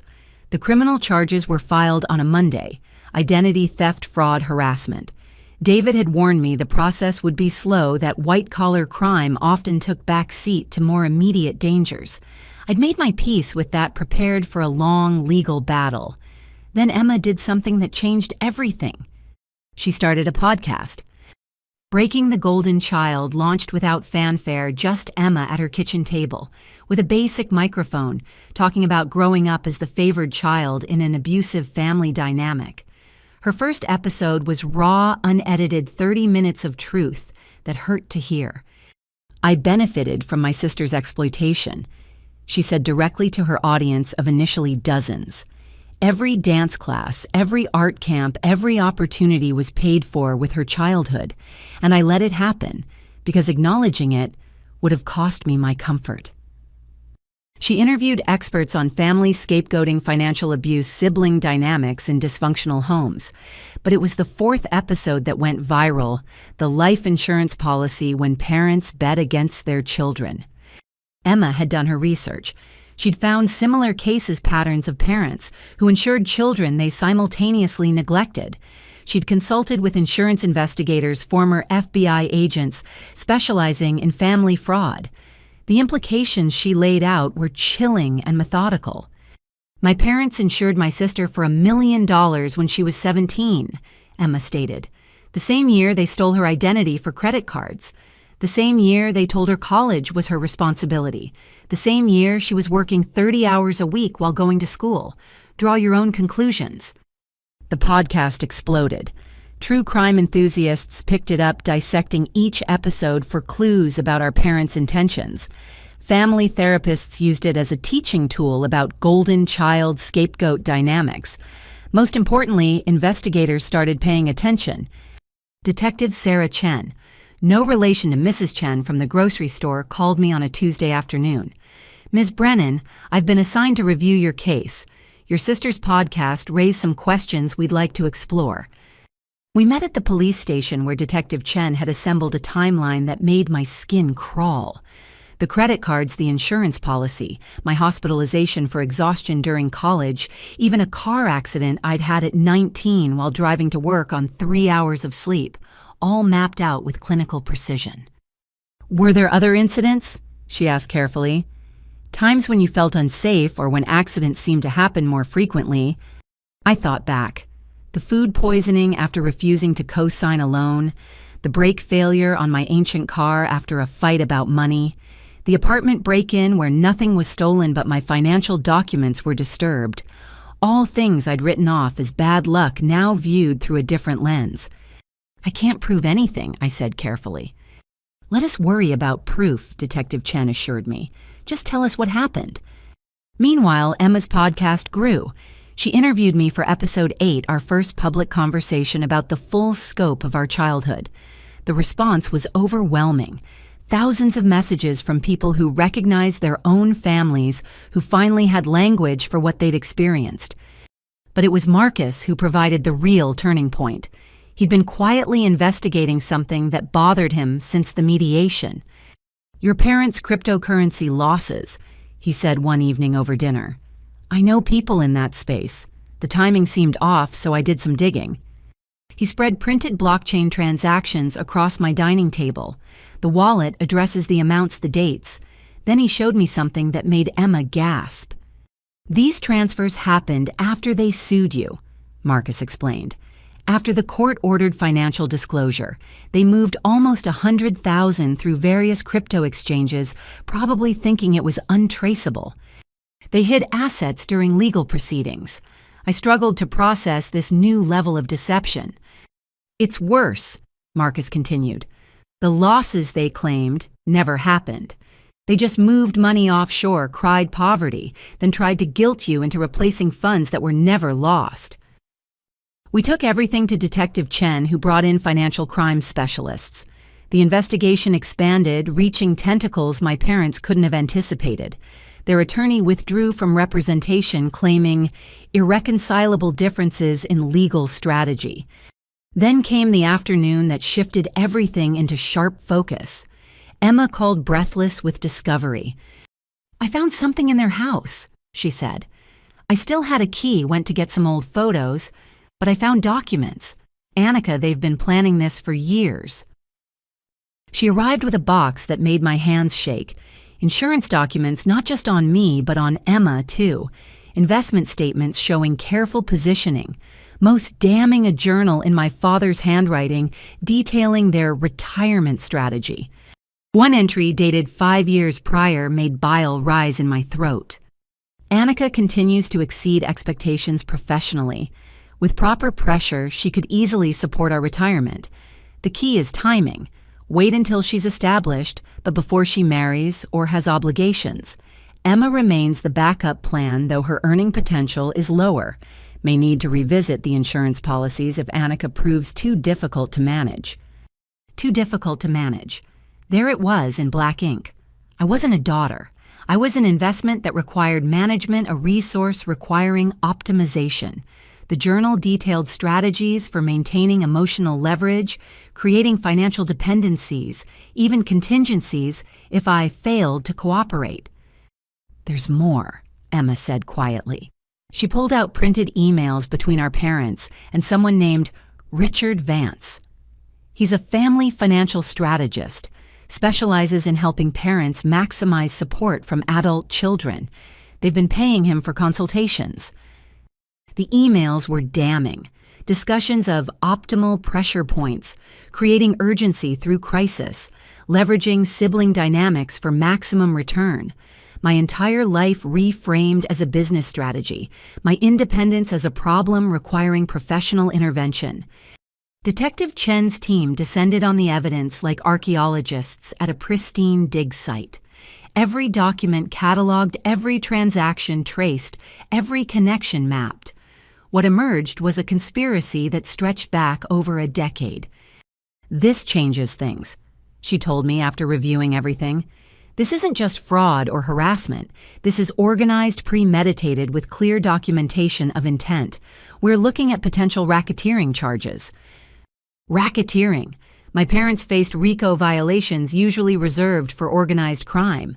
Because what else would you call a systematic, documented plan to exploit your children for financial gain? The arrest happened on a Thursday. I wasn't there. The detective advised against it, but the local news covered it extensively. My parents led away in handcuffs from their suburban home neighbors, watching in shock. The house they'd claimed to be losing revealed as fully paid off one of several properties they owned through shell companies. Emma shut down the podcast, temporarily overwhelmed by the attention and the reality of our parents' crimes. But the damage to their reputation was complete. The internet never forgets, and their story had become cautionary tale about parental exploitation. Support poured in from unexpected places.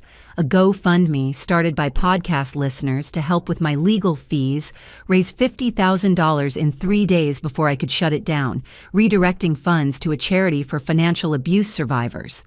My business thrived as people actively sought out the accountant who survived, wanting someone who understood the value of financial independence. But the real turning point wasn't legal or financial. It was personal. I sat with Emma in my backyard on a perfect spring evening, watching the sun set over the life I'd built. We'd been going through old photos trying to salvage any genuine memories from the wreckage of revelations. "Look at this one," Emma said, showing me a picture from her 8th birthday. In the background, barely visible, I sat at the kitchen table doing homework while the party continued without me. "I remember that day," I said. "I had a calculus test the next morning. Had to study." "You were 15, Emma calculated. "At 15, I was worried about which filter to use on my photos. You were planning your escape through advanced mathematics." We found more photos like that. Me in the margins at the edges, visible only when you looked for the girl who wasn't supposed to be seen. But in every image I was working, studying, reading, building the foundation for this moment. "You know what I realized?" Emma said as stars began appearing. "They bet against the wrong daughter. They thought compliance meant weakness and questions meant difficulty. But your defiance was strength, and my cooperation was just fear." "You're pretty strong now," I pointed out. "Starting that podcast, telling the truth, standing up to them." "I learned from the best," she smiled. "My difficult big sister who refused to break." That night, I updated my emergency contacts, removing the parents who'd never been safe harbors and adding the chosen family who'd actually saved me. Dr. Martinez, David, Emma, Mrs. Chen. People who'd seen my worth when those who should have been protecting me were calculating my value. The turning point hadn't been the arrests or the evidence or the public vindication. It had been the moment I stopped trying to earn love that was conditional on exploitation. The moment I realized that being difficult had saved my life. My parents had spent decades building elaborate strategies to control and profit from their children, but they'd failed to account for one critical variable, the possibility that their scapegoat would refuse to play her assigned role. They'd called me difficult, and they were right. I was difficult to manipulate, difficult to break, difficult to erase. Difficult had been my salvation, my strength, my secret weapon against their calculated cruelty.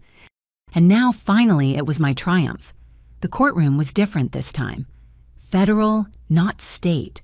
Formal in a way that made everyone sit straighter, speak more carefully. My parents appeared diminished in their orange jumpsuits, the calculated personas stripped away to reveal what they'd always been beneath the suburban respectability. 6 months of investigation had uncovered more than anyone anticipated. Detective Chen's team, working with federal prosecutors, had built a case that read like a financial thriller. Bank accounts in the Caymans, shell companies layered like nesting dolls, a network of family financial strategists who specialized in helping parents exploit adult children. I sat in the gallery between Emma and Dr. Martinez David and Patricia Chen in the row behind. Mrs. Chen from the grocery store had come too now in her 80s, but determined to see justice served for the exhausted teenager she'd once watched fall asleep standing up. The prosecutor, James Williams, laid out the case with methodical precision. 23 counts of fraud, 18 counts of identity theft, conspiracy, racketeering, money laundering, tax evasion. That alone could result in decades of imprisonment. This wasn't a family dispute, Williams told the jury. This was a criminal enterprise that happened to use family relationships as its primary weapon. The defendants systematically exploited their eldest daughter from the moment she could legally work, while grooming their younger daughter as a backup revenue source. The evidence was overwhelming. The journal entries where my father detailed exploitation strategies, the emails with Richard Vance discussing optimal extraction timelines, bank records showing my parents' true net worth, not the claimed poverty, but assets exceeding $2 million accumulated through decades of grift and strategic exploitation. Richard Vance himself had flipped testifying for the prosecution in exchange for leniency. A thin man with nervous hands, he explained the cottage industry of family wealth optimization that preyed on both elderly parents and successful children. The Brennans were ideal clients, he testified. They had one high-achieving daughter with strong earning potential and another who could be leveraged for emotional manipulation. We developed a 20-year strategy for maximizing extraction. Extraction. That's what I'd been to them. A resource for extraction like oil from the ground or gold from a mine. The clinical language somehow hurt worse than personal cruelty would have. My testimony came on day 3. I'd prepared extensively with the prosecutors, but nothing quite readied you for facing your parents across a federal courtroom. They wouldn't meet my eyes studying their hands as I recounted 18 years of systematic exploitation. Did you ever consider not testifying? Williams asked gently. They are your parents, after all. They were my parents, I corrected. Parents protect their children. These people insured me like property and plotted my exploitation before I even graduated high school. Biology doesn't excuse criminality. The defense tried various strategies. Mental health claims fell apart under psychiatric evaluation. Financial desperation was disproven by the hidden assets. Their attorney ultimately fell back on the weakest position that everything was unfortunate family dynamics rather than criminal conspiracy. Emma's testimony destroyed that narrative. She brought receipts, literally. Every dance class bill, every art camp invoice, every privileged opportunity, itemized and totaled. The final number made jury members visibly react over $400,000 spent on one daughter while the other worked herself to exhaustion for textbooks. They told me Annika chose to work. Emma testified, tears streaming, that she was independent by nature. I believed it because believing meant I could keep benefiting. But the truth is, they forced her independence by making dependence impossible. The most damaging testimony came from an unexpected source, my father's brother, Uncle Robert, whom we'd barely seen growing up. He'd been subpoenaed after investigators found wire transfers between the brothers.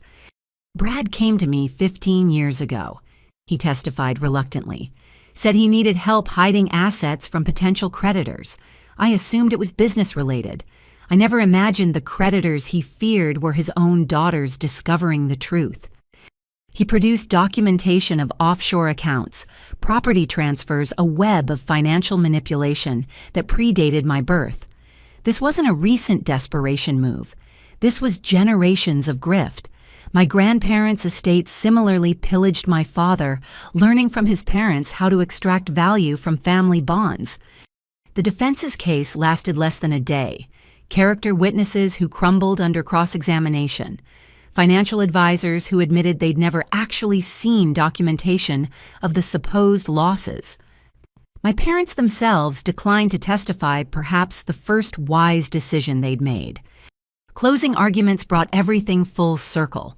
William stood before the jury with a single photograph me at 16 in my grocery store uniform, dark circles under my eyes, clutching a paycheck. "This is what exploitation looks like," he said simply. "Not bruises or scars, but exhaustion. Not dramatic abuse, but systematic theft of a childhood. The defendants didn't just steal money. They stole opportunities security, the fundamental trust between parent and child. They turned their daughter into an ATM and felt entitled to withdrawals." The defense's closing felt perfunctory, half-hearted appeals to family forgiveness and second chances. But how do you defend documented conspiracy? How do you minimize written plans to exploit your own children? The jury deliberated for less than 4 hours. As the forewoman stood to deliver verdicts, I reached for Emma's hand on one side, Dr. Martinez's on the other. My chosen family surrounding me as my biological family faced justice. Guilty. The word repeated 23 times once for each federal count. My mother sobbed theatrically. My father stared straight ahead, calculating even now, probably wondering which offshore accounts had escaped detection. Judge Patricia Hawkins delivered sentences that reflected the severity of their crimes. 15 years for my father, 12 for my mother, millions in restitution, asset forfeiture that would strip them of every hidden account, every property, every gain from their decades of exploitation. "The court recognizes the particular cruelty of this case," Judge Hawkins stated. "Parents who should have been protectors became predators. They commercialized parenthood, turning their children into business ventures. Such calculated exploitation of familial trust strikes at the very foundation of society." As marshals led them away, my mother turned to me one last time. No apology, no recognition, just naked hatred for the daughter who'd refused to be consumed. My father didn't look back at all. Outside, the courthouse media waited with questions I wasn't ready to answer. But Mrs. Chen stepped forward, 83 years old and fierce as ever. "This verdict is 40 years overdue," she told the cameras. "I watched a child work herself sick while her parents lived well.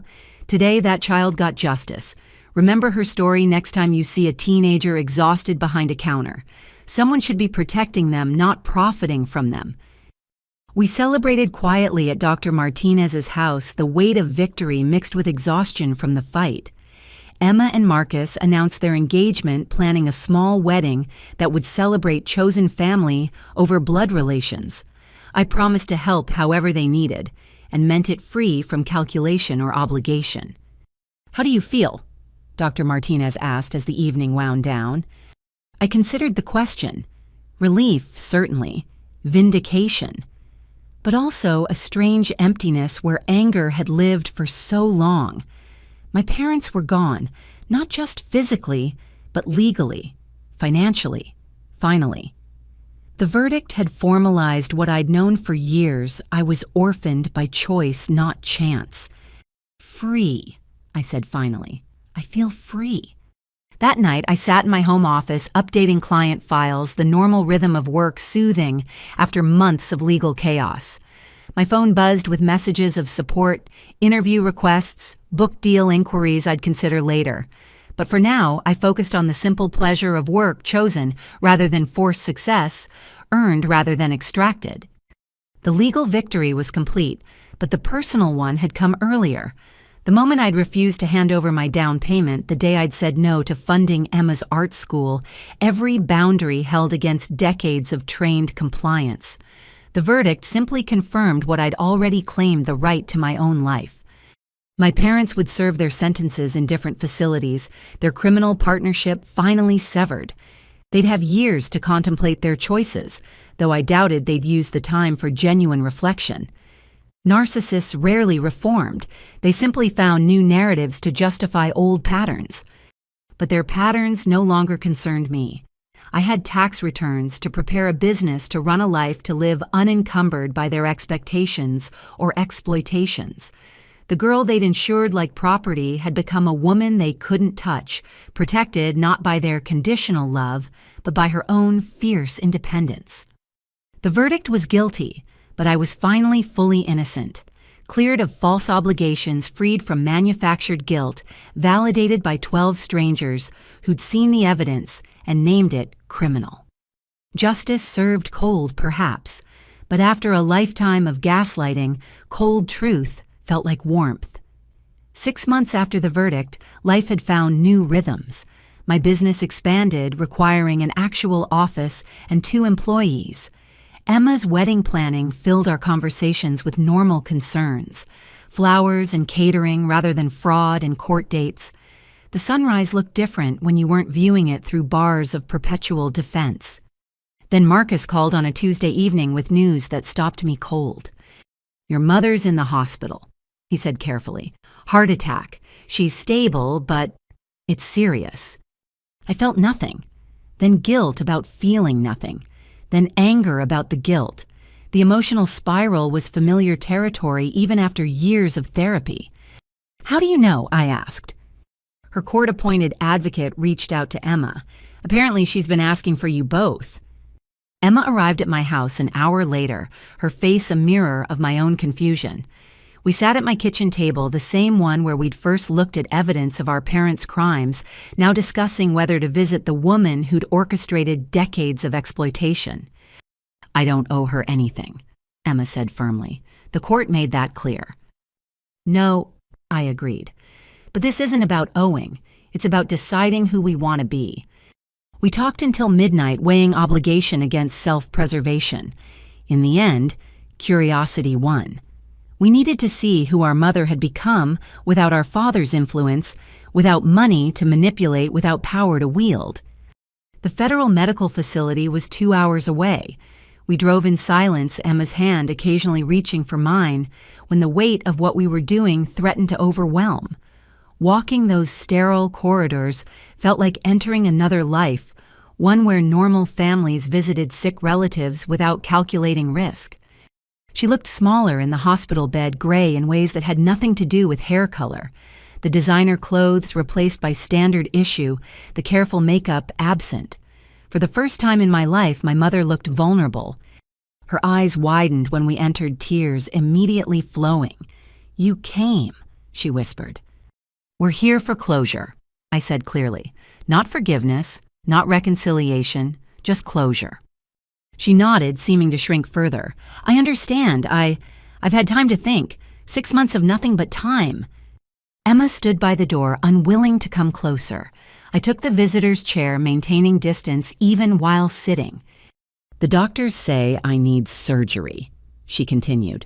"Triple bypass. I'm scared." "Why did you ask for us?" Emma asked bluntly. "What could you possibly want now?" Our mother was quiet for so long I wondered if she'd fallen asleep. Then, "I wanted to tell you about my mother, your grandmother, the one who died when you were young." We exchanged glances. Grandma Helen was barely a memory, a stern woman who'd visited rarely and died when I was 8. "She used to tell me I was worthless," our mother said softly.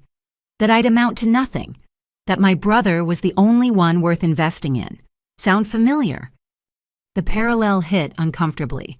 "So you knew how it felt," I said, "and you did it anyway." "I thought I was being smarter," she admitted. "I invested in Emma because she was easier, more compliant. You fought everything, questioned everything, just like I had with my mother, and I hated you for it." "You hated your own daughter for being like you." Emma's voice cracked. "I hated her for being stronger than I was, for not breaking like I did. Every time Annika succeeded despite what we withheld, it reminded me that I'd failed, that I'd become my mother instead of overcoming her." The room fell silent except for monitoring equipment. This wasn't an apology. She hadn't actually said sorry. But it was an explanation, a glimpse behind the curtain of cruelty to see the broken machinery that powered it. "What about Dad?" I asked. "His family—" "Same story, different details. His father made him compete with siblings for everything. Affection, money, approval. He learned early that resources were finite and love was transactional. We found each other because we spoke the same broken language. And Richard Vance, Emma pressed. The financial strategist that wasn't generational trauma, that was calculated choice. Our mother closed her eyes. You're right. At some point, trauma became excuse, became strategy. We told ourselves we were being smart, planning for retirement. But really, we were just perpetuating what we'd learned children exist to serve parents, not the other way around. Where's Dad now? I asked, though I wasn't sure I cared. Minimum security in Ohio. We don't speak. The partnership dissolved when the money disappeared. Turns out we had nothing else. 40 years of marriage reduced to a business arrangement that couldn't survive bankruptcy. It was pathetic and predictable in equal measure. I need surgery, she said again, looking directly at me. I need an emergency contact, someone to make decisions if... No, I said immediately. Absolutely not. I'm not asking for forgiveness or money or even visits. Just someone to call if decisions need to be made. The advocate is a stranger. You're still my daughters. We're your victims, Emma corrected harshly. Your marks, your retirement plan. Don't confuse biology with relationship. But something in her desperation pierced my armor. Not forgiveness, not even sympathy, but a recognition of shared humanity. She was alone facing mortality, stripped of every tool she'd used to control others. The power dynamic had reversed so completely, it felt like vertigo.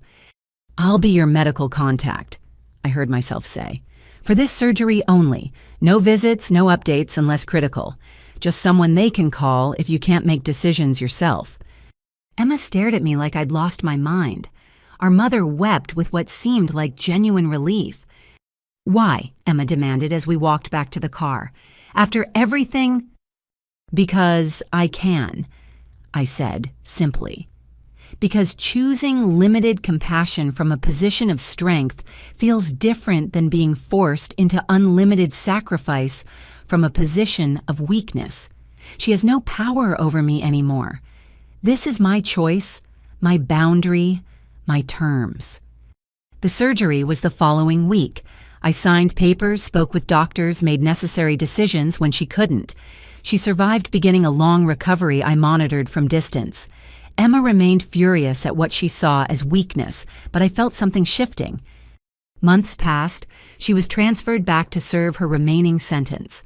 I received occasional letters I didn't open, forwarding them instead to the therapist she was required to see. Then one day, a different kind of package arrived. Inside was a small wooden box, handmade in what was clearly a prison craft program. Inside the box, wrapped in tissue, was my grandmother's wedding ring. The only valuable thing our mother had been allowed to keep, a note in shaky handwriting. This should have been yours at 18, one of many things that should have been different. I'm learning in therapy that amends aren't words but actions, and I have so few actions available. This ring was given in love, even if that love became twisted through generations. Maybe it can mean something better in your hands? I held the ring up to the light. A simple band with a small diamond, nothing fancy, but genuinely given without expectation of return.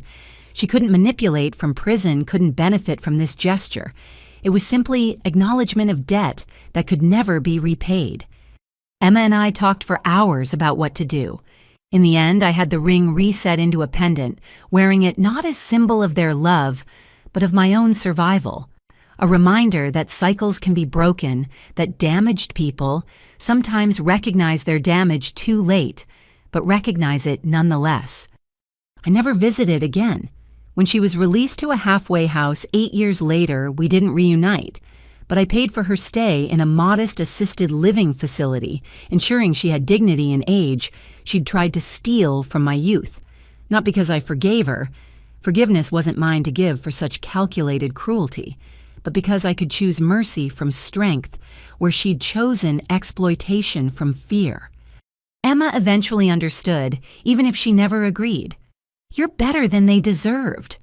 She told me at her daughter's first birthday, watching the next generation grow in safety, our childhood had never provided. No. I corrected, bouncing my niece on my knee. I'm exactly who I am because of what they did and despite what they did. They formed me in opposition to them. My compassion exists not because of their example, but as rebellion against it. The reconciliation, such as it was, wasn't what movies promised. No tearful reunions, no magical healing, no families restored. Instead, it was the quiet recognition that broken people break others, that cycles persist until someone chooses differently, that strength means deciding what battles to fight and which to simply walk away from. My mother lived another decade, our contact limited to birthday cards and necessary medical decisions. When she died, I arranged a small service, speaking briefly about the importance of breaking generational patterns. Emma chose not to attend, and I respected that choice as I hoped she respected mine. Respected. Standing at her grave, I felt the weight of completed circles. The woman who'd insured me like property had died peacefully in a facility I'd paid for. The daughter she'd tried to exploit had become successful enough to ensure her comfort without sacrificing my own. The irony wasn't lost on either of us, I suspect. But more than irony, I felt release. The last obligation, self-imposed and carefully bounded, was complete. I'd proven what she never believed, that strength and compassion could coexist, that boundaries and mercy weren't opposites, but partners, that you could acknowledge someone's humanity without excusing their inhumanity. The reconciliation hadn't healed old wounds. Those scars were mine to carry. But it had prevented new ones, ending the cycle of retribution that could have poisoned another generation. My refusal to become her had been my first victory. My choice to ensure her dignity had been my last. Walking away from that cemetery, I felt the particular lightness that comes from duty, completed without love demanded. I'd been the daughter she never deserved, but the woman I'd needed to become. And that finally was enough. 3 years after my mother's funeral, I stood before a room of 200 people, my hands steady on the podium, despite the magnitude of the moment. The banner behind me read, "The Phoenix Foundation, Rising from Financial Abuse," and every face in the audience reflected a story similar to mine. Financial abuse within families remains one of the most underreported crimes. I began my voice carrying the authority of lived experience. We don't talk about parents who steal identities, siblings used as weapons, or love weaponized for profit. Today, that silence ends. The foundation had been Emma's idea, initially born from the hundreds of messages she'd received during her podcast days. People desperate for resources, for validation, for proof they weren't crazy or ungrateful, but victimized by those who should have protected them. "We need to do something," she'd said over coffee 2 years prior. These stories, they're everywhere, hidden in shame and silence. So we did. Using the restitution money from our parents, the ultimate irony, we'd created a nonprofit offering legal aid, financial counseling, and therapeutic support for survivors of family financial abuse. Emma ran the day-to-day operations while I handled the financial structure, ensuring every dollar stretched to help as many people as possible. Marcus had designed our website featuring resources in 17 languages because exploitation knew no cultural boundaries. Dr. Martinez served on our board, bringing decades of academic credibility to our mission. Even Mrs. Chen, now in her late 80s, insisted on volunteering, reviewing applications with the same sharp eye that had once caught my exhaustion at 16. Let me tell you why this matters. I continued looking out at survivors, supporters, and skeptics alike. Because when I was 16, working 30 hours a week while my parents lived comfortably, I thought I was alone. When they stole my identity at 17, I thought it was my fault. When they demanded my house down payment after years of neglect, I almost gave it to them because family helps family, right? Murmurs of recognition rippled through the crowd. These people knew the twisted logic of exploitation disguised as love. But family doesn't help by destroying. Love doesn't demand self-destruction. and survival isn't selfish, it's necessary. I introduced our first scholarship recipient, Maria, whose parents had drained her college savings for a pyramid scheme. Then James, whose mother had opened 12 credit cards in his name. Sarah, whose inheritance had been stolen by trustees who happened to be her uncles. Each story a variation on a theme I knew too well. Emma took the stage to announce our legal clinic staffed by attorneys who understood that sometimes the greatest threat came from those who shared your DNA. She spoke eloquently about complicity and redemption, about breaking cycles and building better. My parents' theft funded my opportunities while destroying my sister's, she stated plainly. I benefited from a system I didn't create, but perpetuated through silence. This foundation is my commitment to never being silent again. The event raised $300,000, enough to fund operations for 2 years. But more than money, it raised awareness. Local news covered it. National outlets picked up the story. Suddenly, family financial abuse was being discussed on morning shows and Twitter threads. A month later, I received an unexpected call. Richard Vance, the family financial strategist who'd helped orchestrate my exploitation, was being released early for cooperation. He wanted to meet. Against Emma's protests, I agreed. We met in a public cafe, Detective Chen sitting nearby just in case. The man who'd helped plan my extraction looked older, grayer, diminished by his fall from manipulator to manipulated. I've had time to think. He began coffee untouched between us, about what I did, what I taught people to do. And I want to help, to undo some damage. I kept records of all my clients, all the strategies. With proper authorization, I could provide evidence for hundreds of cases like yours. The offer stunned me. Evidence that could help prosecute parents who'd followed his playbook's validation for victims, told they were imagining things. It was almost too good to trust. What do you want in return? I asked, knowing there had to be a catch. Nothing. He said, seeming surprised by his own answer. Maybe just the chance to do something right. Prison gave me perspective on being used by people you trusted. I'd like to help others escape what I helped create. It took months of legal negotiations, but eventually Vance's records became part of our foundation's resources. His client files read like horror stories, parents charging children rent from age 14, college funds diverted to vacations, adult children manipulated into poverty while parents prospered. Each case strengthened our ability to help others recognize and escape similar situations. The foundation grew beyond our wildest expectations. Support groups in 12 cities, online resources accessed globally, a hotline staffed by survivors who understood the particular pain of parental betrayal. What started as Emma's attempt to make amends became a movement neither of us had anticipated. My business evolved too. Half my clients now were fellow survivors rebuilding credit and finances after familial destruction. I charged sliding scales, sometimes nothing, remembering Mrs. Chen's kindness when I'd been desperate.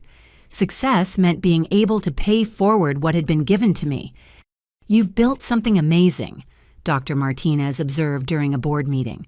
From the ashes of your childhood, you've created a phoenix that helps others rise. But the metaphor only partially fit. I hadn't risen from ashes. I'd risen despite active attempts to burn me down. And now I was ensuring others had the tools to do the same. The letters still came occasionally, from my father, whose minimum security sentence meant access to mail privileges. I'd instructed Emma to forward them unopened to the Foundation's legal team evidence for the training materials we developed about manipulation tactics. His words became teaching tools, examples of how abusers reframed history, even from prison. One letter, however, came from an unexpected source, my mother's assisted living room mate, writing after her death with a message my mother had been too proud or ashamed to send herself. She talked about you constantly, the shaky handwriting revealed. Not with anger, but with something like wonder. I tried to break her, she'd say, but she built herself instead. She kept newspaper clippings about your foundation. I thought you should know. I kept that letter not from sentiment but as evidence of impact. Even my mother, architect of so much damage, had recognized in the end that her worst intentions had created their opposite. Her attempts to extract had taught me to build. Her conditional love had shown me the power of chosen family. Her exploitation had made me an expert in protection. The Foundation's 5-year anniversary gala drew 500 supporters. Emma's daughter, now 6, handed out programs with serious concentration. My own twins, adopted the previous year after fostering, played under the watchful eyes of their extended family godmother, Dr. Martinez, honorary grandfather David, great-aunt Mrs. Chen, holding court from her wheelchair. "You did it," Emma said during a quiet moment, watching our children play with others whose parents had broken cycles. "You took their worst and made it better." "We did it," I corrected. All of us who refused to accept that exploitation was love who built boundaries from rubble, who chose to help rather than perpetuate harm. The keynote speaker was Judge Catherine Morrison, now retired, who'd presided over that first failed lawsuit. She spoke eloquently about justice and healing, about the courage required to stand against those who birthed you, about hope for future generations. Annika Brennan stood in my courtroom as a defendant, she recalled, her crime refusing to be exploited. Today she stands as a beacon for others trapped in similar darkness. That's not just personal victory, that's societal transformation. As applause filled the ballroom, I thought about 16-year-old me falling asleep over homework after another closing shift. She'd never imagined this safety success, the ability to transform personal pain into public good. She'd simply survived each day, saved each dollar, refused each attempt to break her spirit. "Thank you," I whispered to that exhausted girl, "for not giving up, for believing you deserved better, for working when you wanted to quit." The Foundation's mission statement hung behind the podium, "Breaking cycles, building futures, believing survivors." It encompassed everything we'd learned, that patterns could be shattered, that tomorrow didn't have to mirror yesterday, that believing someone's story could save their life. My phone buzzed with a notification. Another donation, this one from a grateful survivor who finally escaped because of your resources. These messages came daily, now proof that pain shared could become power multiplied. The new beginning wasn't just mine anymore. It belonged to Maria starting college debt-free, to James rebuilding credit after identity theft, to Sarah learning that inheritance meant more than money. It meant breaking patterns of exploitation. To every person who'd found hope in our story of refusal and rebuilding. As the gala wound down, I stood with Emma on the balcony, city lights sparkling below. Our children played inside, safe, in ways we'd never been surrounded by chosen family who celebrated rather than calculated their worth. "Mom and Dad would hate this," Emma observed. "Us together, successful, helping others escape what they perfected." "Good," I said simply. "Their hatred means we're doing something right." The stars above seemed brighter than usual, or maybe I was just finally able to see them clearly. No longer clouded by exhaustion or exploitation, by guilt or grinding survival. The view from freedom was spectacular, made better by knowing others were finding their own paths to similar vistas. My parents had bet against me and lost, but in losing, they'd inadvertently created something far more valuable than money, a legacy of resilience, a network of support, and proof that the worst intentions could inspire the best outcomes. The new beginning wasn't an ending at all. It was an ongoing story of transformation, each chapter written by another survivor who refused to accept that abuse was love, that exploitation was family, that silence was safer than truth. And in that refusal, we all found our freedom. 5 years after founding the Phoenix Foundation, I sat in my home office, the same room where I'd first dreamed of something better, preparing for the most important presentation of my life, not to donors or survivors, but to a congressional subcommittee investigating financial abuse within families.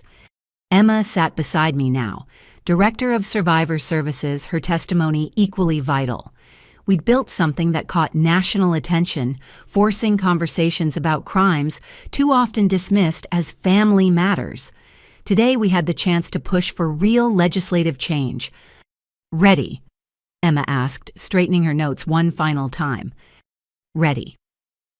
I confirmed, thinking of all the survivors whose stories we carried with us. The hearing room was intimidating, all mahogany and marble cameras recording every word for posterity. But I'd faced worse audiences. Parents who saw me as an ATM, relatives who preached obligation while practicing exploitation, a world that insisted family bonds excused financial crimes. Ms. Brennan, the committee chair, began, "Thank you for being here.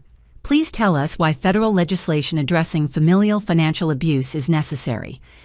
I took a breath, feeling the weight of thousands of stories resting on my shoulders. When I was 16, I worked 30 hours a week while attending high school, not for spending money or college savings, but because my parents told me I wasn't worth investing in. When I was 17, they stole my identity opening credit cards that destroyed my credit before I was even an adult. When I bought my first home at 28, they sued me for not giving them the down payment, claiming I owed them for the childhood they'd provided, a childhood spent funding my sister's opportunities through my exhaustion. The room was silent, even the usual rustling of papers stilled. My story isn't unique. Our foundation has documented over 3,000 cases of parental financial abuse. Children whose college funds were drained for parental luxuries, adults whose identities were stolen repeatedly by those who birthed them, elderly parents moving in with successful children, not from need but from entitlement, demanding support while hiding millions in assets. I presented our data. The average victim lost $73,000 to family exploitation. 60% developed PTSD from the combination of financial and emotional abuse. 90% were told they were selfish for protecting themselves. Emma testified about the golden child's perspective, the complicity enforced through privilege, the wake-up call that came too late for prevention, but in time for redemption. Her voice cracked, describing the moment she'd realized every opportunity had been purchased with my childhood. "We cannot legislate love," she said, "but we can legislate consequences for those who weaponize family bonds for profit. We can protect the 16-year-olds working themselves sick while their parents live well. We can validate the adults called ungrateful for refusing exploitation. We can break cycles that persist because silence is easier than acknowledgement." Other witnesses followed. Maria, our first scholarship recipient, now a physician. James, who'd rebuilt after identity theft, becoming a cybersecurity expert helping other victims. Sarah, who'd transformed her stolen inheritance into a career, advocating for elder financial protection.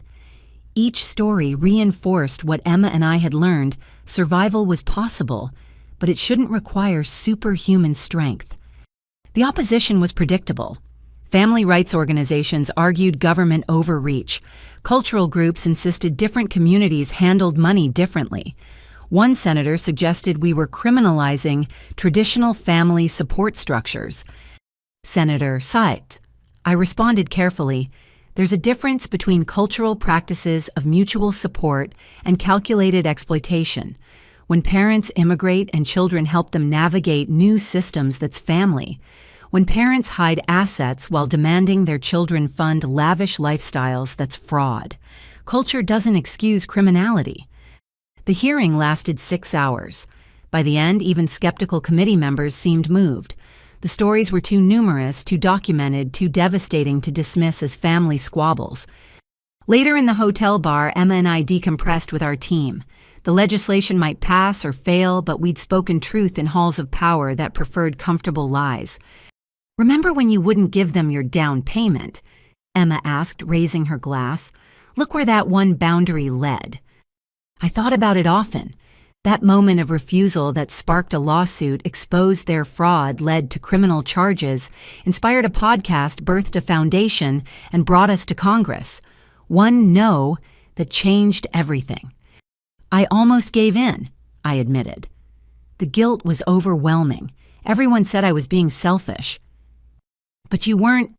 Dr. Martinez interjected, joining us with David. You were being self-preserving. There's a profound difference. That night, I video called my twins, now 6, and thriving with the security I'd never known.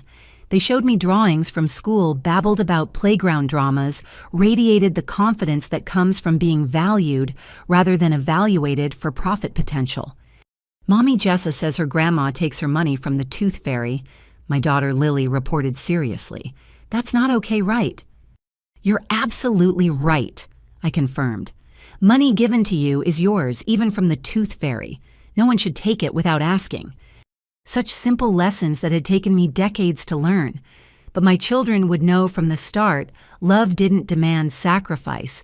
Of self-family didn't mean funding others' dreams at your expense, and boundaries weren't selfish, but necessary. A month later, the Family Financial Protection Act passed committee. Not everything we'd hoped for, but a start mandatory reporting for financial institutions when parents access adult children's accounts, criminal penalties for identity theft, regardless of family relationship resources for victims, previously told their abuse was a civil matter. The signing ceremony was small, overshadowed by larger political dramas. But for the survivors in attendance, it was monumental. Legal acknowledgement that family could commit financial crimes. Federal recognition that DNA didn't excuse theft. Validation for everyone told their exploitation was obligation. That evening, I received an unexpected call. A number I didn't recognize, a voice I hadn't heard in years. Annika. My father calling from whatever facility now housed him. I saw the news, the legislation, your testimony. I stayed silent, waiting. I wanted to say... He paused, seeming to struggle with words that didn't come naturally. You were right, about all of it. We treated you like an investment, not a daughter. I see that now. Why are you calling? I asked directly. Because I'm dying, he said simply. Pancreatic cancer. Months, maybe weeks, and I needed you to know that I know. What we did was criminal. What you built despite us is remarkable. I felt nothing, then everything, then nothing again. The cycles of grief for parents who'd never truly existed, just the shadow of what parents should be. I don't forgive you, I said finally. I can't. Too much was taken that can never be returned. I'm not asking for forgiveness, just acknowledgement. That I finally see what we did, what I did. Emma was our golden goose, but you were the phoenix. We tried to burn you down, and you rose anyway. The call ended with nothing resolved but something completed. He died 3 weeks later. I didn't attend the service, but I sent flowers. The card read simply, "For the father you could have been." Emma and I stood together at the Foundation's 10-year anniversary, now a nationally recognized organization with chapters in every state. The testimonials wall-stretched the entire length of our headquarters, thousands of stories of survival and strength. We did something good here, Emma said softly. From all that pain, we built something that helps others. We proved them wrong, I added. They said I was worthless without their investment. But look what worthless built. The evening's keynote speaker was unexpected. Mrs. Chen, now 93, helped to the podium by her granddaughter. Her voice was weaker, but her message crystal clear. I hired a 16-year-old girl 40 years ago, she began. Exhausted, determined, clearly carrying burdens no child should bear. I gave her a job, but she gave herself a future. Today, that girl helps thousands find similar futures. That's not just success, that's significance. As applause thundered through the auditorium, I thought about legacy. My parents had wanted to leave wealth built on their children's backs.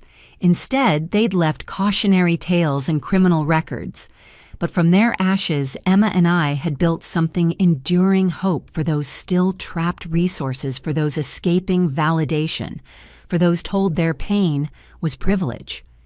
The life lesson wasn't simple or single. It was layered like sediment each year, adding new understanding. That love conditioned on exploitation wasn't love at all. that family bonds could be chains or wings depending on who held the keys.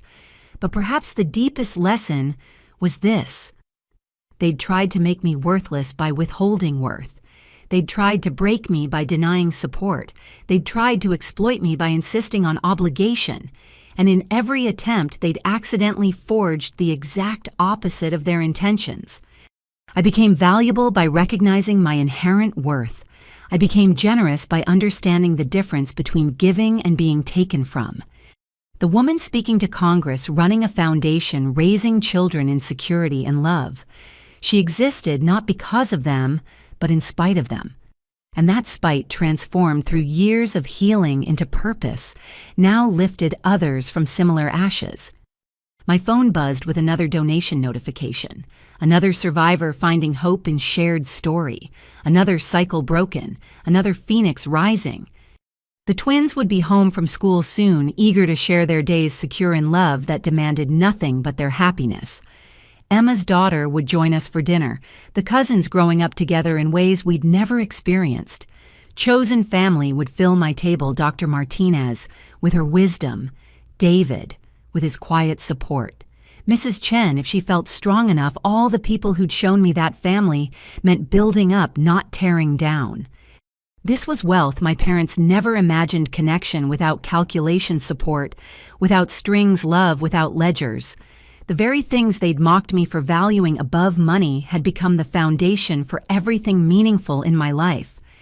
I looked around the auditorium at hundreds of survivors, applauding not for me, but for themselves, for their courage in facing exploitation, disguised as love for their strength, in building lives from deliberately broken foundations. Each face reflected the same truth I'd learned at 16, working until my feet ached and my eyes burned. If you've experienced financial abuse within your family, you're not alone, and it's not your fault. Setting boundaries isn't selfish. It's necessary. Protecting your resources isn't greed. It's wisdom.